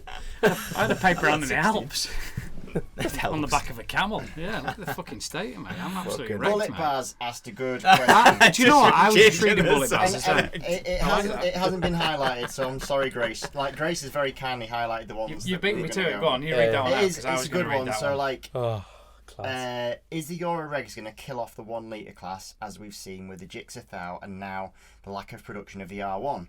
Do you see other manufacturers following? Yes. They are one really stopping good making their bike there, aren't they? So I don't necessarily think it's the Euro regs that's going to do it. To be fair, I think that's got almost nothing to do with it. It's going to be the fact that people aren't buying them because yep, that's the fact. they're not really good for riding round. That Well, goes they're not- hand. That goes hand in hand actually. So they're not gonna build them to the new regs because no one's buying them. Yes. So it's not worth investing in. Yeah. But you'll still be able to buy an R1 as a race bike the same way you can do it as An the R6 and R6 stuff like that. basically. But it's not even just that they're not that great to ride. The fucking cost of them. They're more than a family car. A family aren't is they? like The- 20 the- grand now, The isn't it? price of Yeah, it's crazy. a stock 1,000 is obscene. And Yeah. genuinely, like, the speed that they go. It's dangerous Yeah. on the road. They're On not the road. enjoyable to ride at slow speeds. Yeah, I are don't they? ride on the road, but, like, I know what they're like on a track. Yeah, So, yeah. so yeah, I don't really think it's that big of a problem. Because I think that in a very short period of time, you're going to see the capacities come down in every, from MotoGP. Well, certainly, they're going back 800. Certainly, MotoGP apparently is going back to 800 soon. With no aero. With no, I don't know how no aero is worded because no aero is impossible. You put a fairing on it, it's got aero. Yeah, but you know what I mean. No Yes. external. I know, but F1 as in, shit, it's yeah. interesting how they're going to word it. Yeah, Because yeah, but literally a fairing is aero, so of course, yeah. how but they're going to word I it. know what you're saying. But also, I'm reliably informed that Superbikes will soon be Super Sport, which will become Superbikes, which will. Well, Super Sports changed the whole I tell you what, dynamic of racing's my changed. raffle tickets have Well, just got more Well, no, expensive. We've got another question Everything that's now is like power to touches weight that. ratio Yeah. racing. So Yeah. literally Lower now, capacity. Super Sport used to be called 600s. It's not 600s because I don't even think there's a 600 in it. R6 is a 600, but that's That's only- it. And Honda. next year that'll be the R9. So this is the last year you'll see like R6s will be eligible, but from after next year there will be an On the R9. nines. So what was your next one there, Joe? No, I was saying you were sort of that was another question. Oh, It was was it? about the Who asked that? technical- Who We asked the always like to question? shout out the We patrons. need a shout out. Because we like shouting out. I tell you what I patrons. seen the other day in the flesh, and I wanted one so bad, was one of them baggers, an Indian. No. It's fucking cool. Nah, I don't get it. Ah, but you're a bit weird like that. You fucking, I'm not weird like you this. like V4 Ducatis in Oxford Motorbike colours, and that's it. No, like right. I've got a bit of a thing with these like special races. Yeah, but that's following the Smooth the market. mic in What a you bit, just maybe. say, that what you're just saying. No, yes, following the market 100%. Get it. But they're not designed for racing round. Listen, the bike is the one I've seen Listen. is in one of our Norton dealers, Crazy Horse. They're an Indian dealer as well, and there was so many of them sold. This thing was £100,000. The only thing that is remotely similar to the original thing is the fucking badge on the tank. It is a Superbike. They're incredible. The They, money, are, the money they are the involved. most expensive bikes in Motor America. Yeah, with Yeah, some easy. carbon fibre panniers stuck on it. The thing is fucking gorgeous. It's you look at it, you're like, So you're not amazing. a fan though. Not even close to being a fan. See, I couldn't be less of a fan if I tried. So you're not going to be a bagger racer then? Well, I might. There's loads of money in it. No, we're But talking. no, right. So I'll keep it concise because we are. In fact, I've got a photo. Done a I'll fair get Grace to bit. put But like, forward. they're incredible bikes. But so those sort of things, I get it when it's like a one-off show race that happens. And the first year, I think, do you know what? That's pretty funny and pretty cool. And like, they ride badly, and the racing's pretty funny because they things ride are badly, and weaving and the things don't work, and this, that, and the other. And then you get to year 2 and year 3, and actually they start going fucking fast. The bikes are still heavy, like really heavy. It's proper dangerous, I think. Someone's going to get seriously hurt on one. They don't work very well. Still, they're worth more money than any other bike on the grid. And now they're going proper fast on it, so it's not cost effective. They're not the fastest things around the track. It's very They're American, dangerous. isn't it? It is very It's American. just stupid. Yeah. Very American. Very. Well, very let's be careful. let's go. Well, be careful. We've got it's- some American fans. well, when I say it's Ah, very they're American, not. I mean that's not derogatory. it's big loud, and- it's and big and brash. loud and Yes. brash. Yeah. Yes. Yeah. So my issue with that sort of racing is like it works when it's a bit of fun and you go and get a bagger and we're gonna have the crack. We're gonna race these things that shouldn't be raced. And then you start turning them into race bikes and they become super expensive. And you start going really fast. You put proper doers on it, Yeah. and then you basically got Superbike top tier riders going really fast on bikes that aren't designed essentially to do that. And they're then so far removed from what they were. They weren't even what they were anyway. Josh has just said that. Oh, So this you're is not not actually a, racing yeah. around on proper baggers. I agree with everything you've said. Apart from, But I still like it. no, it's rubbish. It's like when you watch. I'm black and white with this one. It's just No, exactly.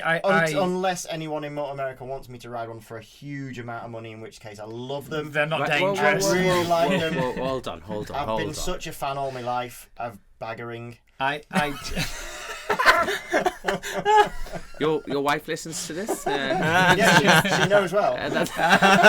She got him into it. Right. Yeah. Come down here, son. Tell you what, there's. But Sorry. whoa. What's your price? Everyone has a price. 6 figures. No, bollocks. No, The bollocks. same. figures. No. Yeah, whoa. As long lockdown. as long as it covers the mortgage, it's fine. I'll race it. So, all He right. lives in Bladen, so it won't be a lot. It's about 80 quid a month. I'm only joking. He's not. No, that's great. She'll kill us for that. It's got a lovely tree in it, though. That's up Yeah, the it's now value. got a nicely pruned tree. So it's He lives in the posh end though. It's a nice It has nice a posh gaff. end. Apparently, according to Nicola, it does. You live in it. There you go. But No, Nicola said like we were describing where we live, and she went the other side of Bladen. I'm like, no, it's actually Bladen. I love it. Absolutely love it.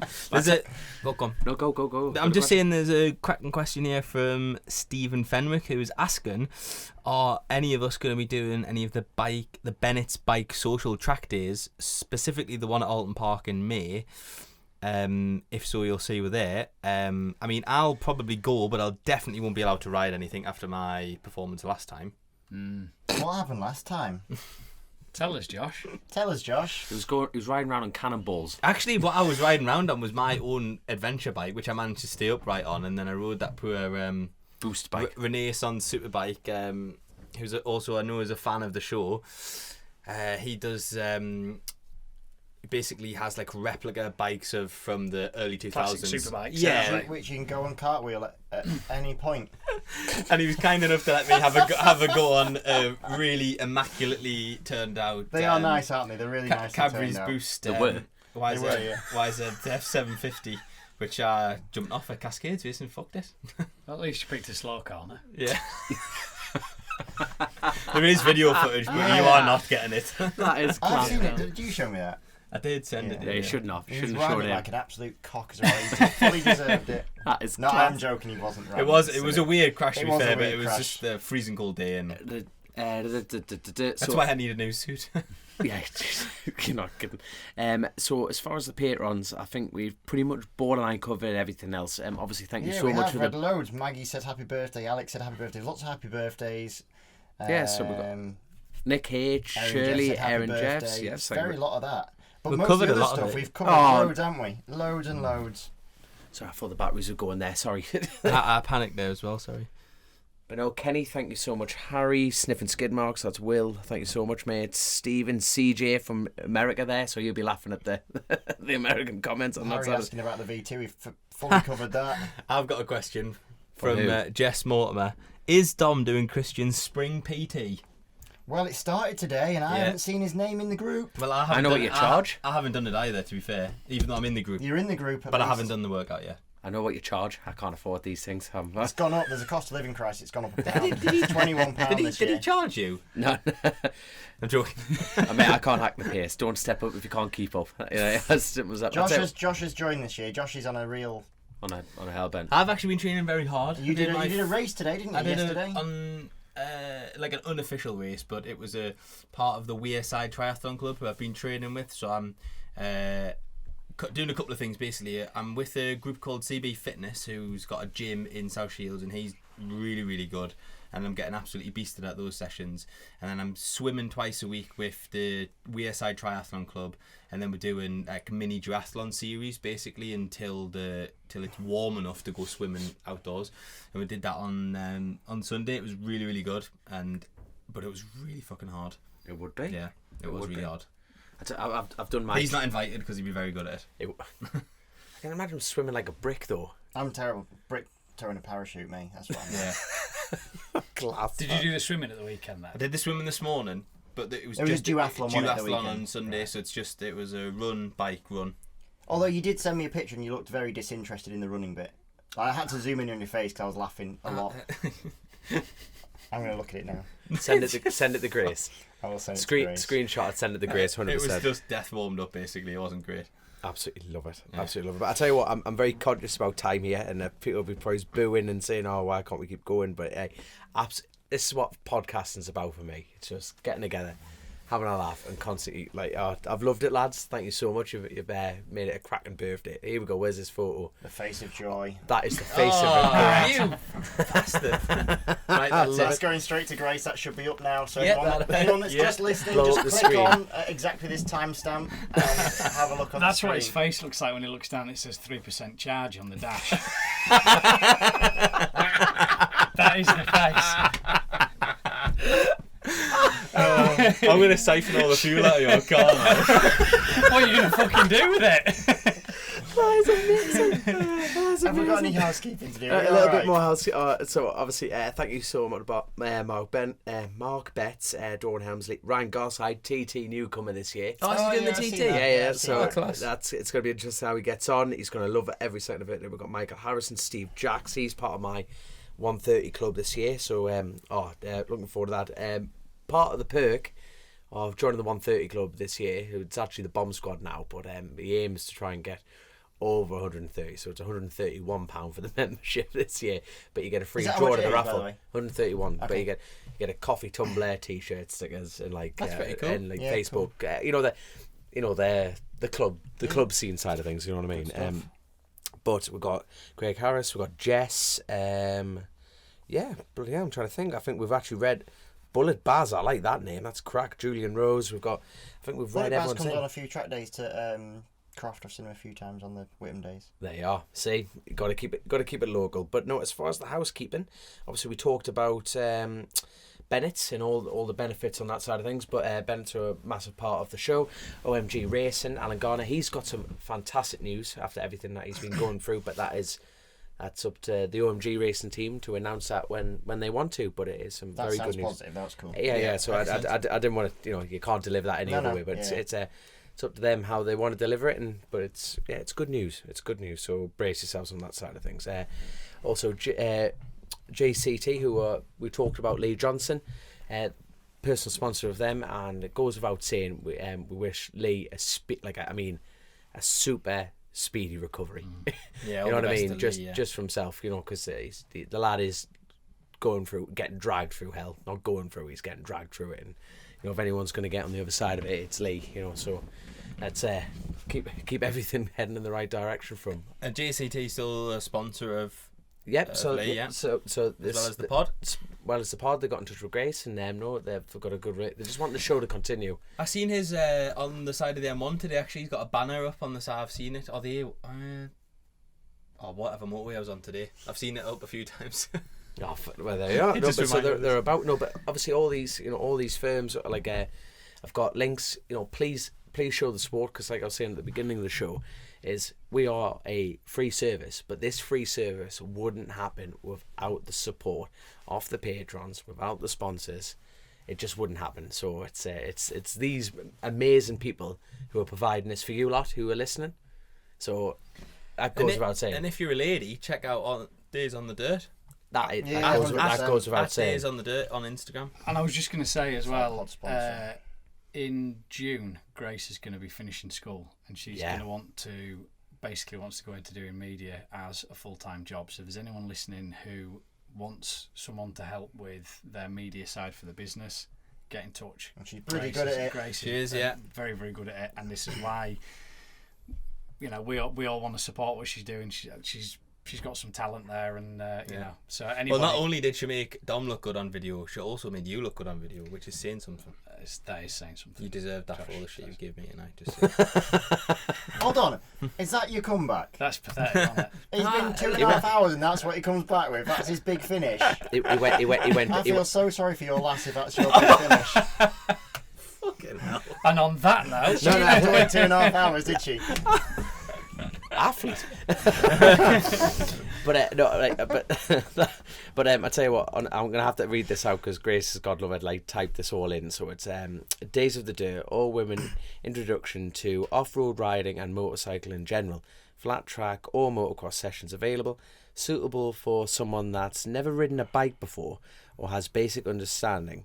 It's accessible to small numbers of track to instructors per day. So it's small groups, but you get more for your money. You're getting it's more one-to-one, and it's for all abilities, essentially. Yeah, it sounds like all abilities, which is really cool, because trying to get ladies into motorcycle sport is not easy. Yeah, definitely. It sounds like a really accessible way to get people into it, so it's cool. And from a riding perspective, I think off-road is an easier way to start. I know it seems like harder terrain, but it's more just fun. a bit. It's more, it's a bit more. Especially I flat track. Flat track's a good cool, mix, isn't it? Because you've got a bit of speed and it's But the fact that they do both of these, the Day of the Dirt, it's actually a full weekend camp of it. Like speaking to Sam Hinkson, who's a patron of the show, she's done these several times. It's not like you do one and move on. You can keep doing them like every time they put the dates I out. want to do it, but I don't think I'm eligible. I know that's You've got the legs. It's annoying. Like you read it, it sounds it's mega. 2024. Christian, you can be what you want to be. As whatever I want to be. That's it. Maybe we could try and do something with Leah and do like a day where we wear wigs and do it. There's a bit of wishful thinking there, Josh. I'm not gonna, Is this something you need to tell us on? No, that's it. We all love you, mate. I feel like we're just. I'm halfway there. I started wearing turtlenecks. I'm like, that's me. But no, these Day of the Dirts, the female-led training for flat track and calf booth. That's so calf booth. The both business partners, women's MX champ. So that's cool. That is cool. The pair of them are full do. The fee includes the bike, the insurance, all the kit, boots and helmet and everything. You literally turn up. You literally just rock up. You rock up. You do not have to pre-invest before doing this event, which is absolutely fantastic. Also offers advance. So there is an advance element to it as well. They will cater for any need that you need. They've got the vouchers, all Greenfield, Lincolnshire area. They travel around, but please go check them out. Socials is at Day on the Dirt, so please hit them up and get out there and have a great time. Other notices on this side of things. Chrissy did a documentary called Chasin the Championship, which is absolute. It's a good watch.